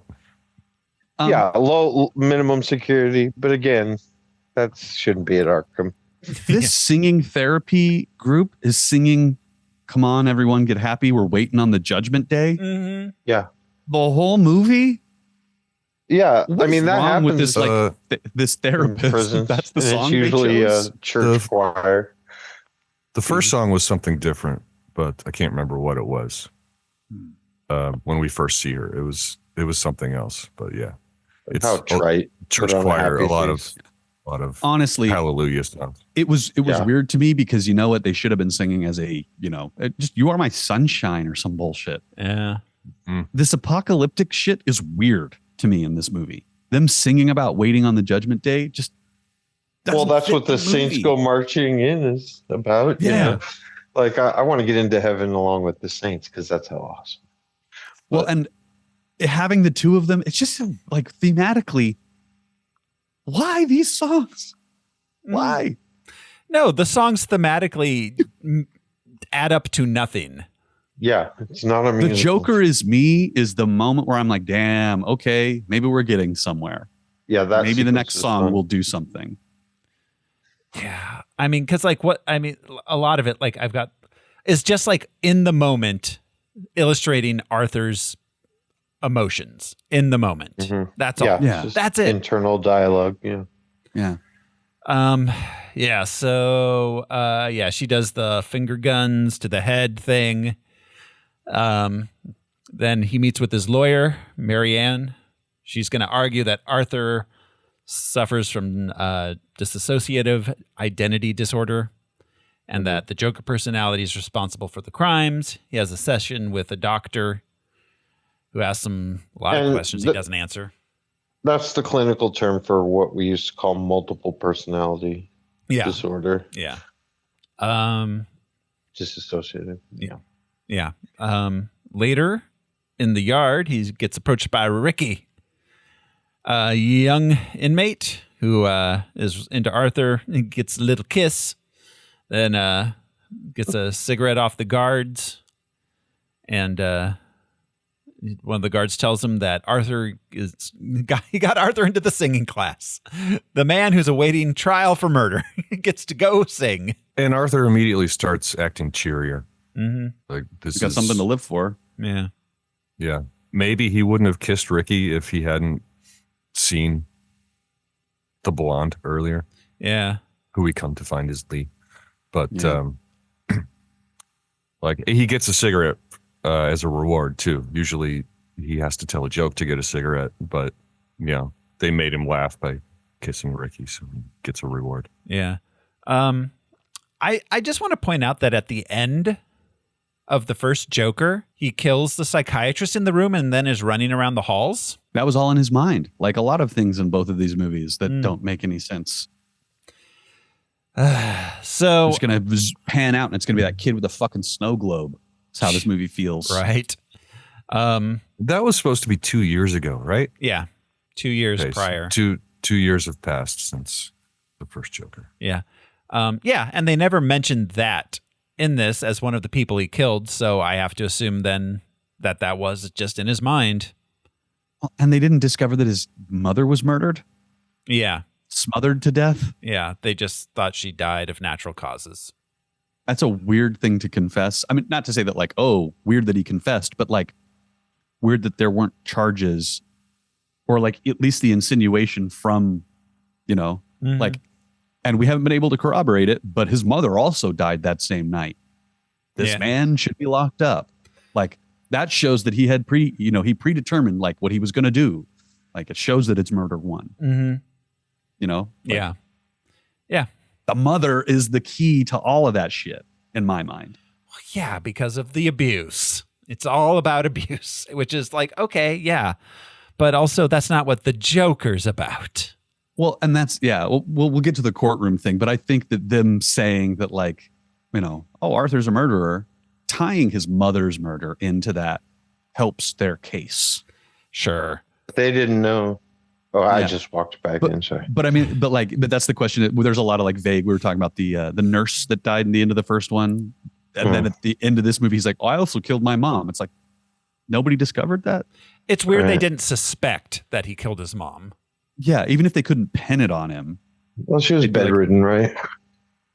Yeah. I mean, she was in the hospital when he killed her. Yeah. But she died the same day, all of those as things. all the other murders. Yeah. So. What's the trauma thing? Like, I'm so tired of the nature versus nurture theme. It's just so old hat. I mean, it's been proven over and over again that trauma does not necessarily lead to psychopathy. No, it does not. In fact, 99% of the time, it does not. Yes. Exactly. So it's just like, oh, are psychopaths made? No. Not really. Sometimes their environment allows them to explore that nature. Yeah. So, sometimes the environment can stop them from committing psychopathic acts, but sometimes it doesn't.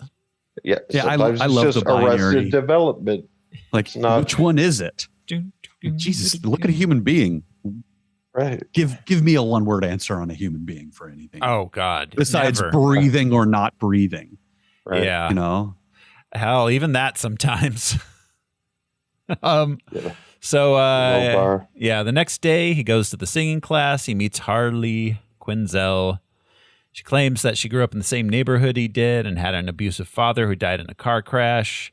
She says she was imprisoned after burning down her parents' apartment building, and she expresses that she likes the Joker's style. At this point, he only knows her as Lee. Yeah, right. She calls herself Lee. Which is weird.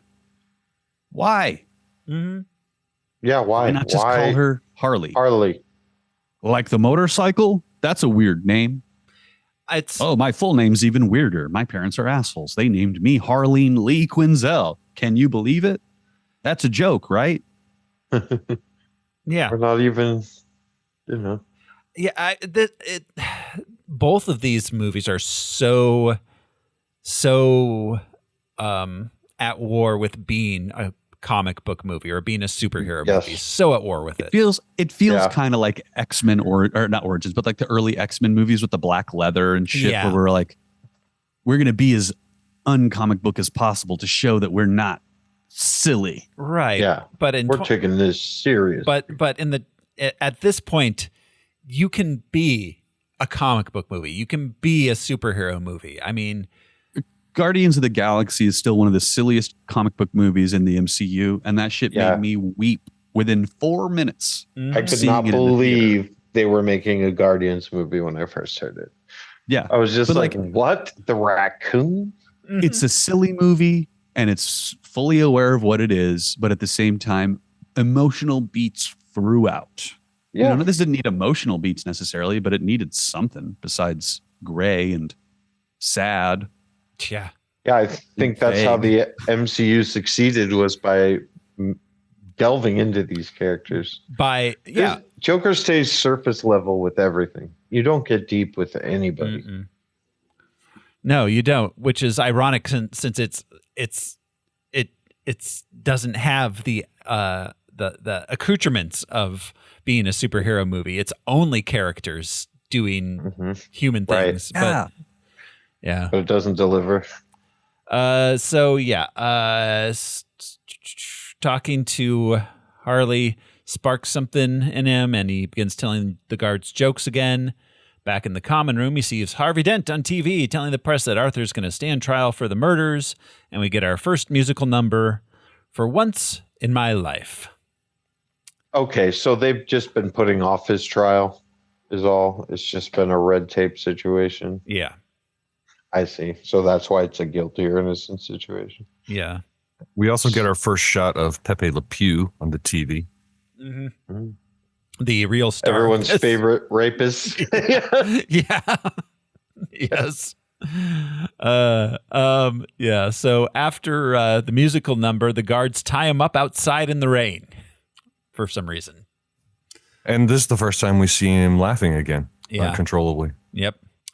Later, during a film screening, Harley starts a fire in a piano. I feel like they maybe should have limited the inmates' access to matches.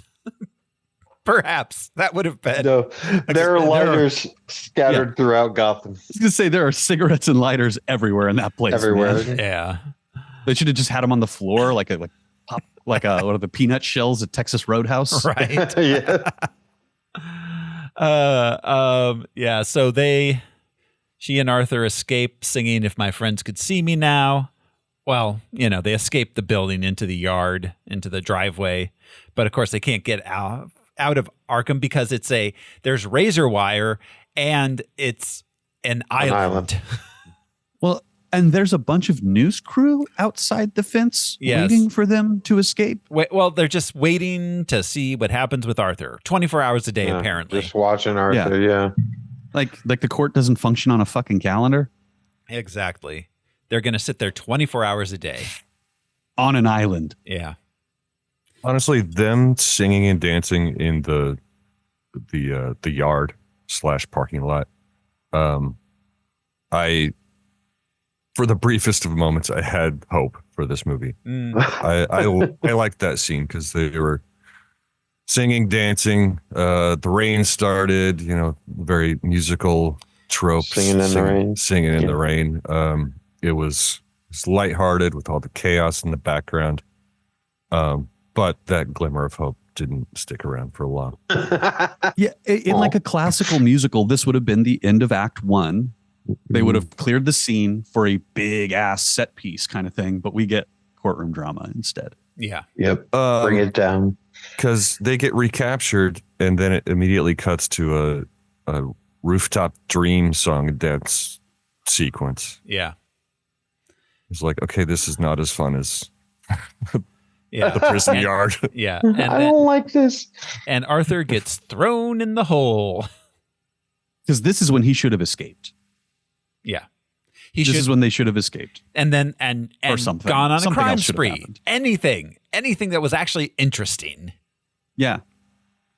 Catch him, have his court date, because the court date is fixed.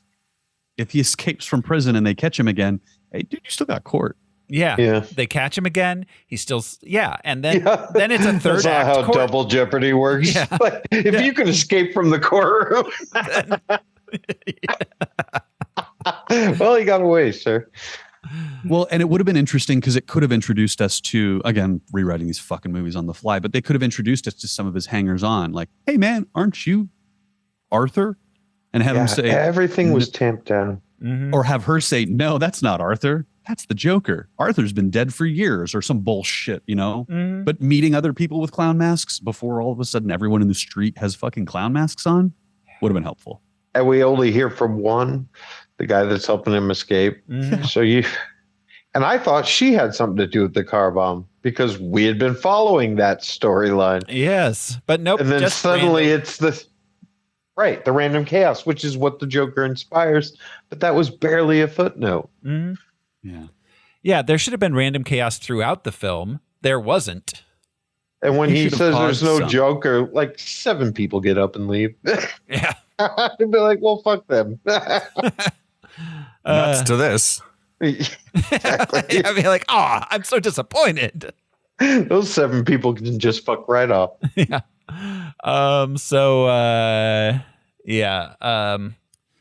He's in solitary confinement, which is not especially solitary because Lee comes to visit him and they have sex.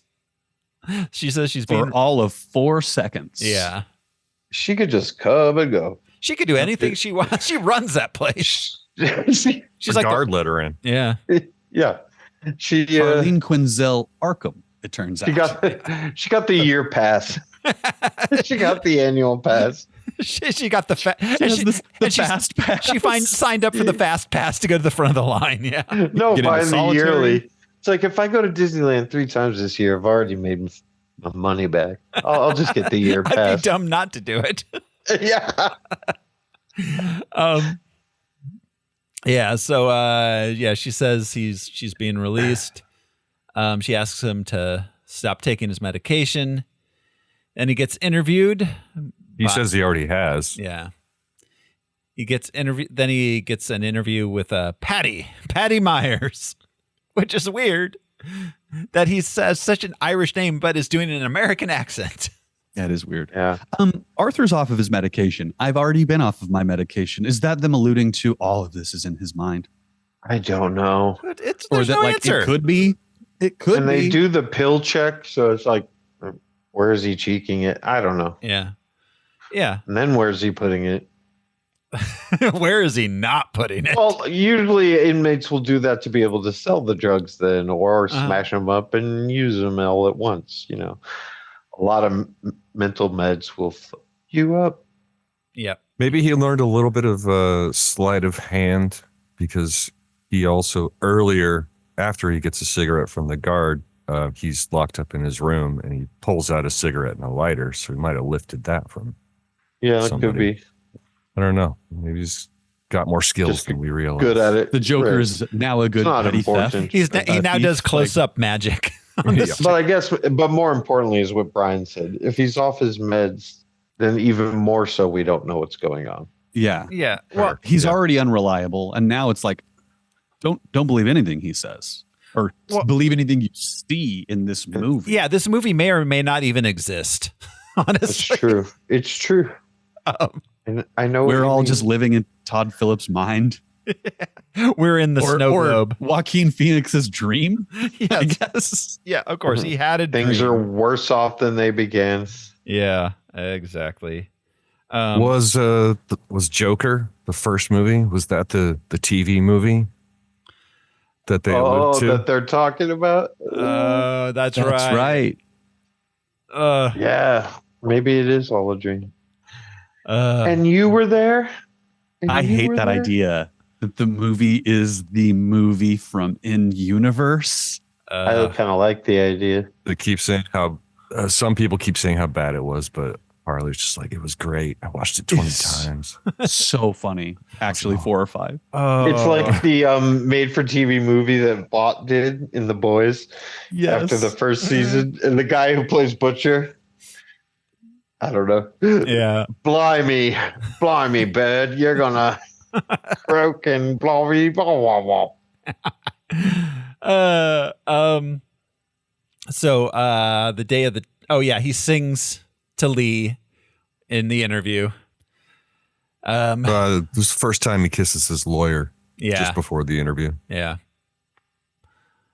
Then that's the But day. He kisses in a Bugs Bunny way. Yeah. You know how Bugs Bunny would grab Elmer Fudd and just plant one, you know, just like it's a gag in big itself. smacker. Not romantic. Yeah. Yep. Yeah. Like Snoopy would kiss Lucy. Yep. Ew, dog germs. Then it's the day of the trial. First day of the trial. Arthur gets taken to the courthouse where Assistant District Attorney Harvey Dent calls psychiatric witnesses who claim that Arthur is not insane and should stand trial, which he is currently standing. On the way there, he's practicing faces in the car. Like he's practicing how he's going to come into the courtroom. Yeah. How he wants to present himself. And when he walks in, he does the Nixon pose. Yeah, he does the V for victory. Yep. Yeah. Which is a weird choice. It was a weird choice for Nixon. It was, yes. I'm like, that's not how that's going to read, Dick. I don't care. I'm out of here. Yeah. I'm getting on this helicopter and I'm bouncing. Yeah. Back to your Belinda. Maybe it wasn't a victory. Maybe it was like for peace out. That's what we like to think. Dick Nixon, peace out. He's all, I just bombed Cambodia into the Stone Age. Peace. Peace out. Peace out. You deserve to know if your president is sus. Well, your president is not sus. Nixon out. Mic drop. Then there's a break in the trial, and Marianne tells Arthur that Lee was actually a psychiatry student who's rich, and her father's a doctor and alive, and she voluntarily committed herself to Arkham and checked herself out. She never burned down an apartment. Arthur has a fantasy of them on TV, singing Sonny and Cher style, or Johnny and right, or Dewey Cox. Yeah, they sing "Build a Mountain." Then at the end, she shoots him. What was it? To Love Somebody. To Love Somebody. Oh, right. Yeah. I love that song. Yeah. Yeah. Yeah. Later, Lee comes to see Arthur at Arkham, and Arthur tells her that he knows about the truth. She says that her lies were just to try to get close to him, and that she's pregnant from their... With emotion? Yeah. She's pregnant from their 7 seconds in heaven. That's all it takes, homie. That's true. You got a kid. That's true. Yeah, absolutely. It's like babies are only made through hour-long passionate lovemaking. Right. There'd be a lot less people walking around. Oh my God. Yeah. Yeah. All them teenagers that in their parents' like bathroom would be fine. So yeah, she moved into his old apartment building to create a home for them, she says. And the next day at the trial, Zazie Beetz shows up. Zazie Beetz, who I'm still sad is not a hip hop producer. I hated his lawyer, and I hate it later with Mr. Puddles too. Like, these people are attempting to illustrate that Arthur is not the same person, even though they were the prosecution's witnesses. Mm-hmm. It's like, was that Arthur that came, or was he the same guy you always saw, no matter that he was weird? Yeah. And Puddles even starts to, like, that wasn't you. You were the only nice person. Like, you have but they didn't even explore that shit. No, they didn't. And if I was his lawyer, I would have been like, tell me more. Like, I need some context as to what kind of person, if a single woman with her daughter feels threatened, that's no joke. They take that shit seriously, and they will convey that. But this woman was sort of on the fence. Like, well, no, I didn't feel afraid of him.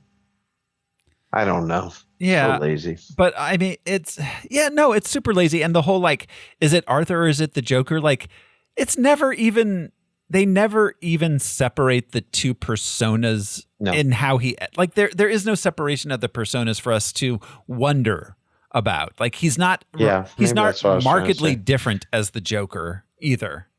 It's clearly a performance. Yeah. Like, it's clearly a performance. In the first movie, it's clearly a performance. In this movie, by the end of the movie, it's clear that he's just playing the Joker, I guess. It's like when you're blowing a balloon up and it gets away from you and just deflates. Like, that's how it all felt. Like, yeah, we get it. That's the whole point of a jester. If he's wearing the jester outfit, he can make fun of the king as much as he wants. The king finds it delightful. Mm-hmm. So it's like, yeah, we get it. As soon as he paints his face, he's a different person, but that's not necessarily disassociative. That's acting. Yeah. That's what actors do.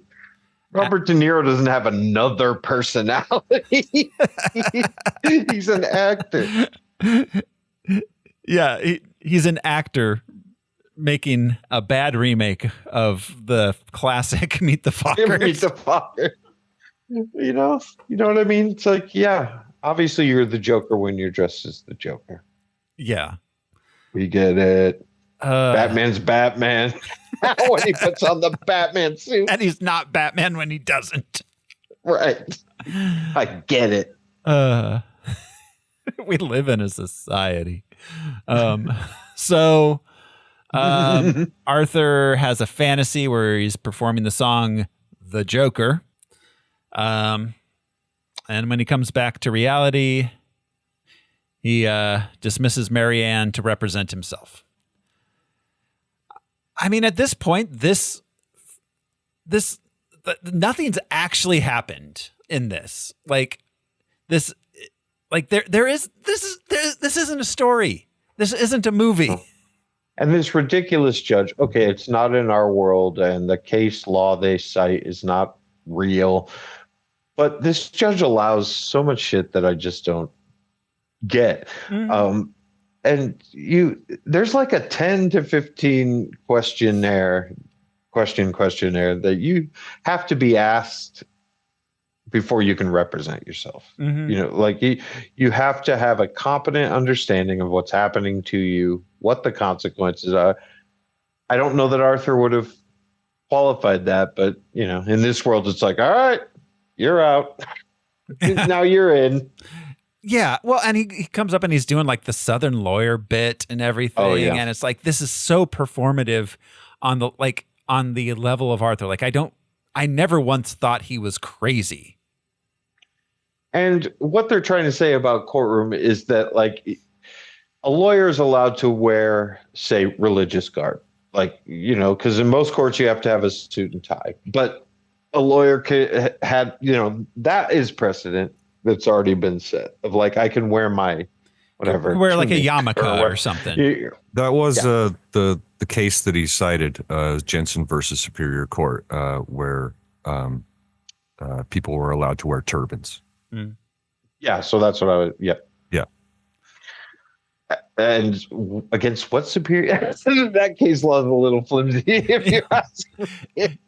Versus the Superior Court, that's where you take care of traffic shit. Okay. Yeah. There were two moments in the court scenes that I genuinely chuckled at. One was where they were talking about if we had taken seriously the threat that Arthur posed, then those people would still be alive. And it cut to Arthur, and he just kind of nods like, yeah, you're right. That's true. Yeah. And the other one where Gary is coming up and he as he walks past the desk to get to the stand, he just goes, "Hi, Gary."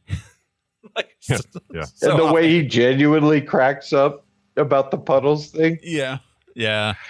He falls out of character for a second. He's like, really? I thought that was your last name is really Puddles. He slips and he's back to Arthur. Yeah. I thought it was your clown name. Yes, exactly. Anyways,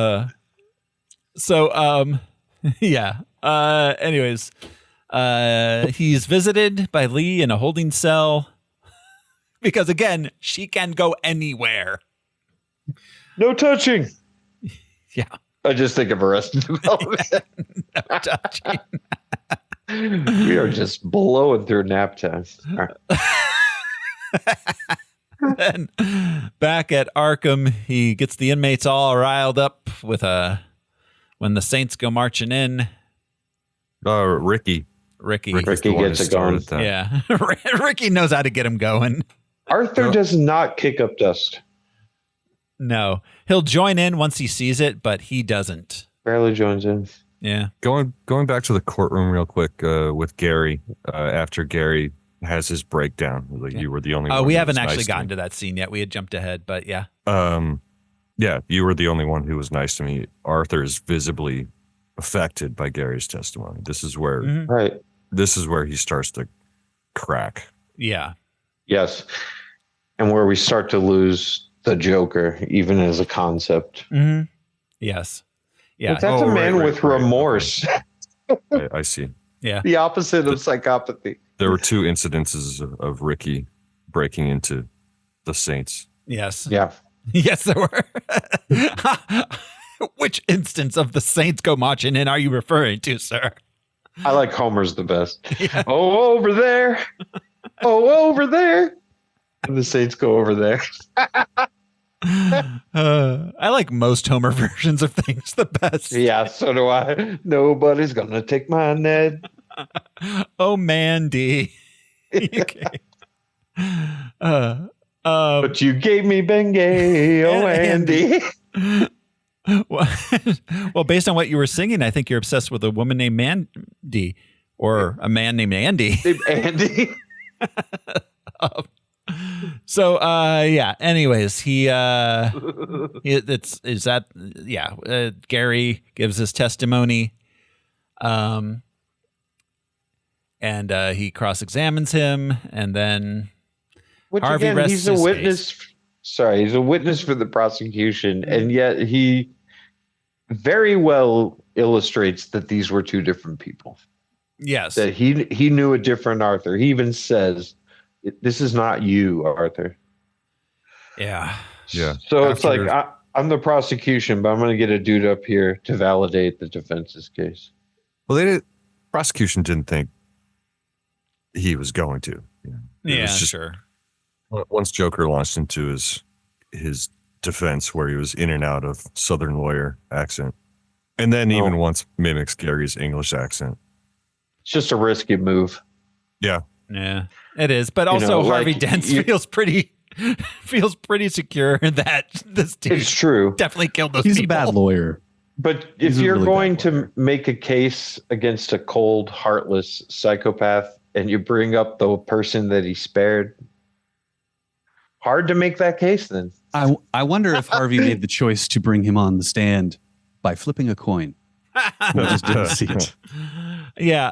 And then just imagine his office. Everyone's like, Harvey, why are you flipping a coin? He's like, I have to decide if we need to call that witness to the stand. You're right, though. He could have been dude, you're like a lawyer. Like it's an OCD, like a fidget kind of thing where he's just holding a coin. If fucking Arthur gets to smoke in clown, I refuse to let my courtroom be turned into a circus. I don't allow this dude to literally be a clown. Yeah, exactly. And then he rests the case, and then Arthur offers no defense.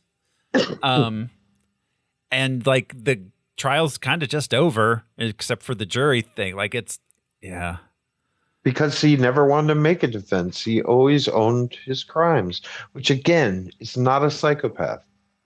Arthur feels remorse. You can just feel it coming off of him. Yeah. Like Al said, the hi Gary and that's not a heartless dude sitting. This movie. All right. Yeah. So he does make a little speech, and he mocks the guards at Arkham and says they abuse him. When he gets and that they're fat. Yeah. Yes. And when he gets, I think that's what did it. I think that's what pissed them off. Yeah. You're like, I've Morkin on it. All right. It's hard. Fat, lazy, fat, stupid. My Peloton hasn't come in the mail yet. My Bowflex hasn't been put together. Listen, I eat my feelings. Leave me alone. It's a hard knock life for us. They take him to the showers and beat him up and strip him. Is it? Are we supposed to think that they like sexually assault him here? No. Nah. And I don't think they beat him up that bad, but I think it was a cold shower situation. Wipe that shit off your face. Yeah. I think that try to rip his suit off. Yeah. Any shower scene in a prison implies that, which I think is why they did it there. Like, I hate that about this movie, that it's like, what's the It's Always Sunny thing? The implication. Everything in this movie is the fucking implication. The implication. The implication. Like, just say it. Just put it in the fucking movie. Put it on the screen. Like, Dennis is a psychopath. Leaning at things. You didn't think about the smell. Why won't you think about the smell, you bitch?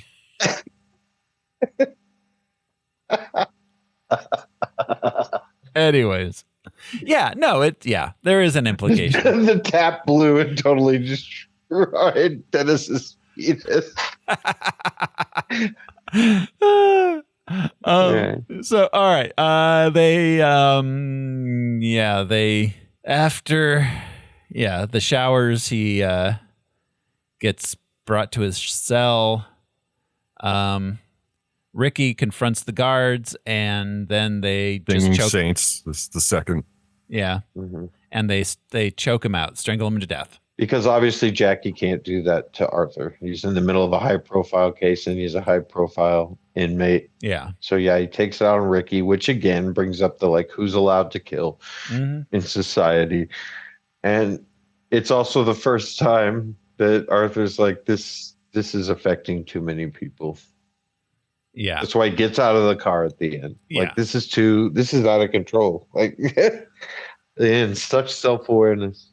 Yep. Because I think he had a genuine affection for Ricky. Yeah. He was honestly. For a lot of people. Yeah. Yeah. Gary. Yeah. He liked people that liked him. Mm-hmm. And some people that were do kind like him. to him. Yeah. And that Zazie Beetz was kind to him in the elevator. Right. And that's why he thought she loved him. Yeah. And then he was bullied to the point that he couldn't take it anymore. Mm-hmm. This is all reasonable. Murder's not reasonable, but it's just that's a through line. Thanks, it's interesting. Joker. It's interesting to think about that aspect. He likes anybody that likes him. And then we get Harley, who is manipulating him into liking him or into liking her. Yeah. Because she likes him. And then he realizes it and he goes oh shit, this is happening to all of the people that are fans of the Joker. They don't like me for Arthur. But then at the end, when she rejects him because he said that, there is no Joker, he's not the Joker, he's just Arthur, because she doesn't want to be with Arthur. She wants to be with the Joker. When she rejects him, he gets very sad and pathetic and incel-y and I can't live without you. Because he has feelings. Arthur has feelings. And it's just a weird way to go. Yeah. That he's the Joker. Yeah. Because Joker. Arthur led with kindness, no matter how shat on he got. It's he was nice to Gary. He would have been nice to Randall. But Randall was a fucking prick. Mm-hmm. You know what I mean? You didn't get the impression in the first one that Arthur had an enemies list until they made him. It's just weird. It's crazy. It's too sympathetic and too empathetic for his character. It's crazy. The first movie made $1.5 billion and got Joaquin Phoenix an Oscar. That's crazy. With what that movie actually is. And this wiped that all away. Yeah. He gives a big speech in court saying there is no Joker. He takes responsibility for his actions. Lee storms out. The jury finds him guilty. As the foreperson reads the verdict, a car bomb explodes. Harvey's face is gone. And he's twitching something fierce. Yeah. He's like, I have this urge to start flipping coins. It's I can't find my lucky $50 anywhere in the rubble. It has a face on each side. If I can't find it, I can't make decisions and I'll lose it. My Achilles face. Oh no, there's my coin. Half of it is scratched. You got the weakest side. Then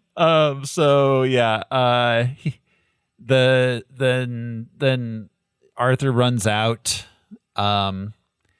and Joker dude helps him escape. A guy dressed up as the Joker. He jumps out of the car though.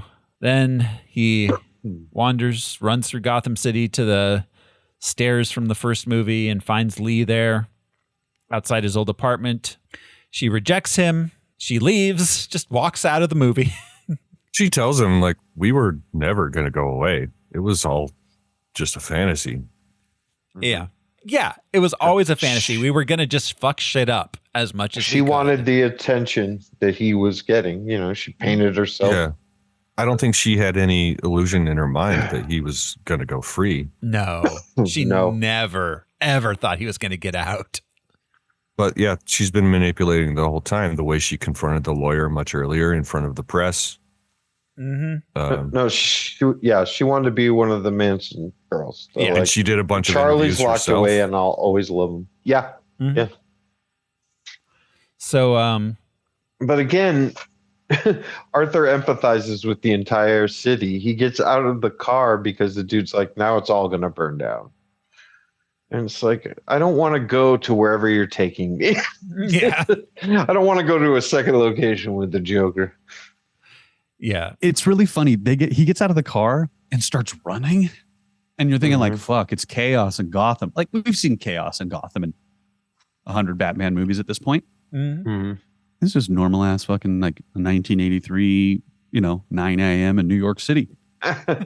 Like there's nothing happening over here. Yeah. All the chaos is at the courthouse. And I think he's just running like a rabbit. I don't think he's trying to escape necessarily. I think he's just in a blind panic. And just panic. Those two Joker fans start to chase him because they're stuck in traffic. They can't follow him in the car. That's why he jumps out. And one of them gets hit by a police car that's probably on its way to the courthouse or something. Mm-hmm. Yeah, exactly. Also, there were 1,000 people, it said, outside the courtroom when that bomb went off, which means are we supposed to believe that there are hundreds of casualties probably outside the courtroom? Yeah. I think so. And that's where they're like, this is the powder keg spark. This movie failed to deliver on the scope and the horror of a bomb going off outside of a courtroom. Yeah, I know. I thought it was her. I thought it was Lee for a few minutes. I think about the courtroom scene in The Batman, where the car drives in and it's got a bomb in it, and it's this whole fucking thing, and it's like, oh no, there are people that are in danger. The stakes are so high. We have to do something. Batman, he's here to save the people. Like, I'm not saying the Batman should have showed up and stopped the bomb or whatever, but like, if a bomb went off with 1,000 people standing around, and that's not a thing where we're like, holy shit, the Joker is a bad guy. This chaos is bad. They gave no attention to that. Yeah. Yeah, they failed to deliver on like, this is why the Joker is bad. It felt less impactful than like fucking Bane stealing the stock market on his laptop and driving away in a motorcycle. Yes. I hadn't heard about it that way. He stole the stock market. No, remember he did. He drove into the car and stole it on his laptop. No, I know. I remember the scene, but I hadn't thought of it in that. All right. So yeah, then she buy leaves. low, sell high. The streets were run with Razi Zazi. There's no money in here. Then why are you all here? A fucking great line. That's a great line. Yeah. I liked Bane. I'm like, oh yeah, Bane's great. Harley that Quinn performance Bane is insane. and the Harley Quinn Bane is a fantastic comedic the character. Pasta episode. Oh my god, is one of my favorite animated episodes of a thing ever. Which episode? Just Bane going to Italy. Yeah, to make fettuccine. Yes. Oh. I forget whose mom it is. It's somebody's mother. Yeah. It's another bad guy's mom. Playface? Like, the pit. You're always about the pit, Bane. Was it a supervillain's mom, or was it like a mobster's mom? It was a supervillain's mom, I'm pretty sure. It was one of the like low tier kite man level kind of guys. Yeah. Anyway. Anyways, he goes back to Arkham. He's just still at Arkham, even though he was just found guilty of murder and the bomb blew up the thing. Like, you think he'd be in solitary in a real prison, like something. But he's just there hanging out, watching TV with the boys. He should be at Blackgate. Yeah. Yeah. I do like that Arthur has like the mindset of like a lost pet though. Yeah. He's like, oh, I'm back. I guess I'm home again. Cool. Whatever. What happened yesterday? Food? He clearly started taking his meds again. Mm-hmm. Yeah. He's right back where he started. Lithiumed out. Yeah. Clean it out, chamber pots. A puddle of man. Yeah. Yep. The guards tell me as a visitor, he goes down an empty hallway, and then the real Joker just kills him, apparently. After telling him a joke. From behind, he comes up and tells him a joke that's like exactly this situation. Yeah. Mm-hmm. Oh, I can make it quick. Yeah. So and then that's it. That is it's a pretty brutal murder scene. Yeah. Honestly. How about I what was the I'm gonna buy you, the psychopath wants to buy him a drink. He's like, well, if you're buying, I'll take anything. It's like, how about I get you what you fucking deserve is the punchline. Yep. And just shakes him. Arthur's funniest joke is the most distasteful of the movie, but about his mom's abusive boyfriends. Beats the hell out of me. Yeah. That's a great joke, but woof. Yeah. That's Joker Folie Deux. I feel like we talked about nothing. Yeah. The movie was nothing. Nothing. Yeah. Nothing happened. Nothing was gained. Arthur fires his lawyer. A bomb goes off. He goes back to Arkham and dies. Yeah. And the arguments against it are pretty solid, and there aren't many. Mm-hmm. You know what I mean? It's not even bad enough to talk about. It's boring. I keep forgetting Lazy. it's a musical afterwards. Like, I wish this movie had been fucking bonkers. This movie needed to be insane. Just fucking, who cares? Just make a fucking movie, dude. Just do crazy shit. Continuity be damned. Who cares? If your central character is neutral chaos, then you should go with that. Yeah. It should have been complete chaos beginning to end. I would have rather watched a fucking Calendar Man movie or an Alfred movie. Right. You know? Yeah. There are a lot of reasonable villains in the Gotham menagerie. You know what sucks about this, though? About the first movie being so good or whatever, or being heralded as so good, and then this movie sucking, is in 10 years, 15 years, somebody's going to make a Joker. Sure. Absolutely. Probably not even that long. Probably 5 years. I wish that it was just the first one, because nobody would have made one. It won an Oscar. It'd be like remaking fucking King of Comedy or fucking like Taxi Driver or something. But now it's like, well, he ruined his legacy, so we have to remake the Joker's legacy. You know, I guarantee someone is. We need to bring him back to that. I want to watch the world burn bullshit. Yeah. Yeah. But if you're gonna do the joke, you know, I mean, the best. Lean into it. I feel for Arthur. Yeah. I feel for him. Yeah, and you're not supposed to feel for the Joker. The two best Joker movies are Batman '89 and The Dark Knight. Right. Yeah. And Nicholson nailed the zaniness of the Joker, and Heath Ledger nailed the psychopathy of the Joker. I mean, give me a fucking Joker who paints his mustache white. Like anything. Yeah. Well, the Joker isn't outcome oriented. Cosmetics. And this whole thing, he's not like outcome oriented. He really isn't. He's just like the whole like, I'm like a dog who caught the bus. Like, I don't know what to do with it kind of thing. Right. Yeah. We don't get any of that from Arthur. No. Arthur is a dog riding a bus, just looking out a window. Yeah. He's self-reflective, very self-reflective. Yeah, he is. That's the key like, I'm like thing this that's because missing. my mom was mean. Well, and he knows it. He knows why. The joke about the abusive boyfriend. He's aware of what got him there. And he's aware that he tried to be kind to everyone and just, you know, on the train and spinning his sign. And Randall. Like, a normal person doesn't get pushed to murder. But most murders are committed by quote-unquote normal people. That circumstances have led them to this situation. It's still abhorrent. So yeah, all they did was humanize the Joker, and I just don't know why to do that. Yeah, exactly. I don't know. Do we I guess because he's the example. He's not the Joker, but they didn't explore that. But the Joker is the inmate at the end, the shaved guy. Yeah. And this was just the mythology that created the Joker. But we didn't need to. But they didn't explore that. But it also wasn't interesting. It just wasn't done well. All of that would have been fine. Whatever it is to the Joker itself, it's a boring, bad movie outside of its connection to the DC characters.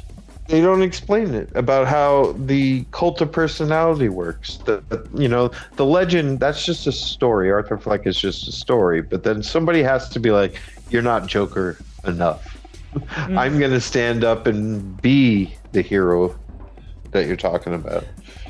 as opposed to the original story. You know, playing Billy the Kid is more interesting than the story. This Arthur Fleck is neither the Joker Gotham needs nor the Joker Gotham deserves. It's true.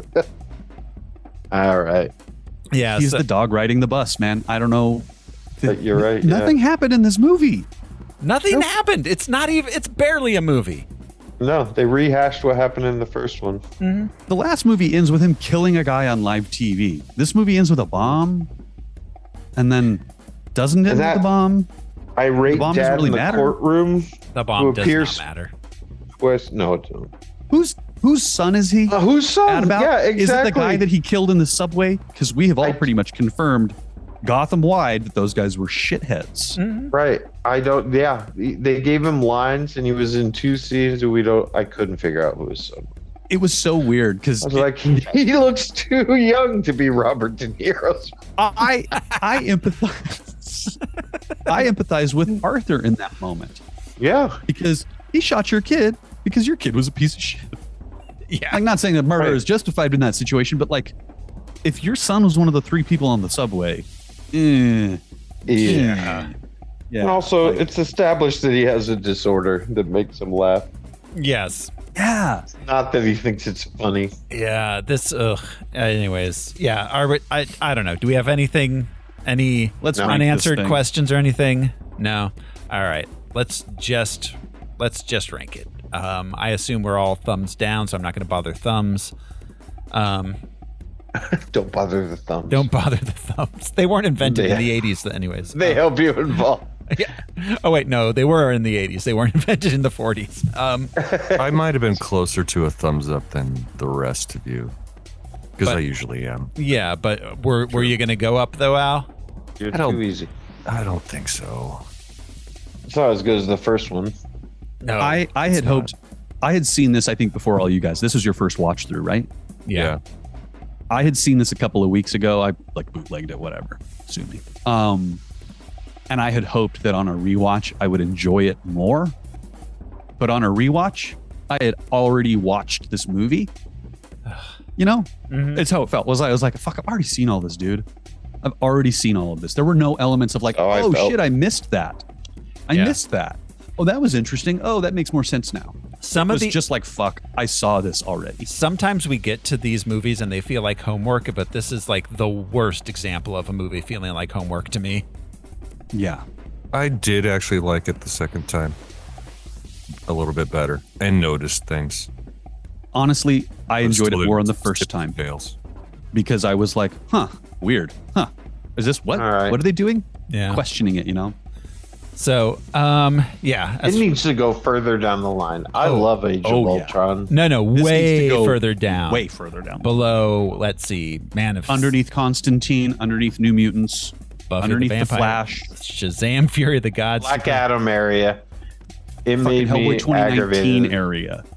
I don't know. I don't care Pro if it's dead 2024. last. I'd put it below Madam Web personally, for sure. Same. Yeah, it's Yeah, Madam Web. we levels laughed of that. more about Madam Web. The Crow was That's at better. least a running. The Crow we just watched was better. Was it?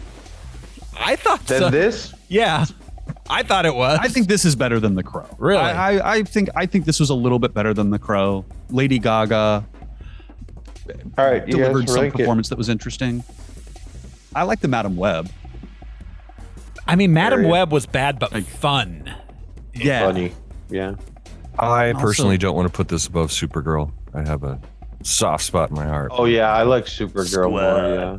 Yeah. Squat. Do we want to just? The Peter O'Toole fan in me is I like that. I agree with it. I'll second it. Ironically, I like Meteor Man more. Yeah. You know why though? Those baby lords. Those baby lords. Wow, we have Spider-Man 3 below those. It's not a good movie, but that's crazy. Wow. So, all right, are we going to stick it between The Crow and Supergirl then at number 104? Sure. Yeah. It's better than Justice League? I don't think it is. I also don't think it's better than I don't think it's better Aquaman. than really anything. I don't think it's better than. It's probably. I'd put it dead last. honestly, as a superhero movie, God, you kind of got an argument, Josh. Yeah. It's barely Just as a movie. Yeah. It was bad. I hated it. I would absolutely. Son of the Mask, maybe I hated more. I don't know, but again, funny. Fun enough to like make fun of. Like, why are they? Quest for Peace. Max Steel, Fant Four Stick. I feel like it belongs in that area, personally. I'm out. I don't know. I feel like 104 is way too high. It's kind of I saw Fast Color, which was not a superhero movie. That's what it made me think of right now. Like, let's but like Fan Four Stick, I liked better. Let's stick it. Fast Color, Arch Enemy was. I don't even remember what Arch Enemy was. I have no memory of that film. No clue. So yeah, even Dark Phoenix was more entertaining than this. Yeah. Let's put it. I don't know. Crow Wicked Prayer was crazy. I think Super Capers was aggressively odious. But honestly, I think that it's better than Son of the Mask. Yeah. Arch Enemy, I don't remember, so it's probably better than that. Fast Color was not really a movie. Yeah. We're spending too much time on this. Yeah, dude. Let's just stick it. No one can see these. Yeah, let's just stick it. 168. 168 under Fast Color. Sold. Okay. All right, you got it. There we go. We're putting. There it is. We're gonna somebody send a teletype off. Joker Folie Deux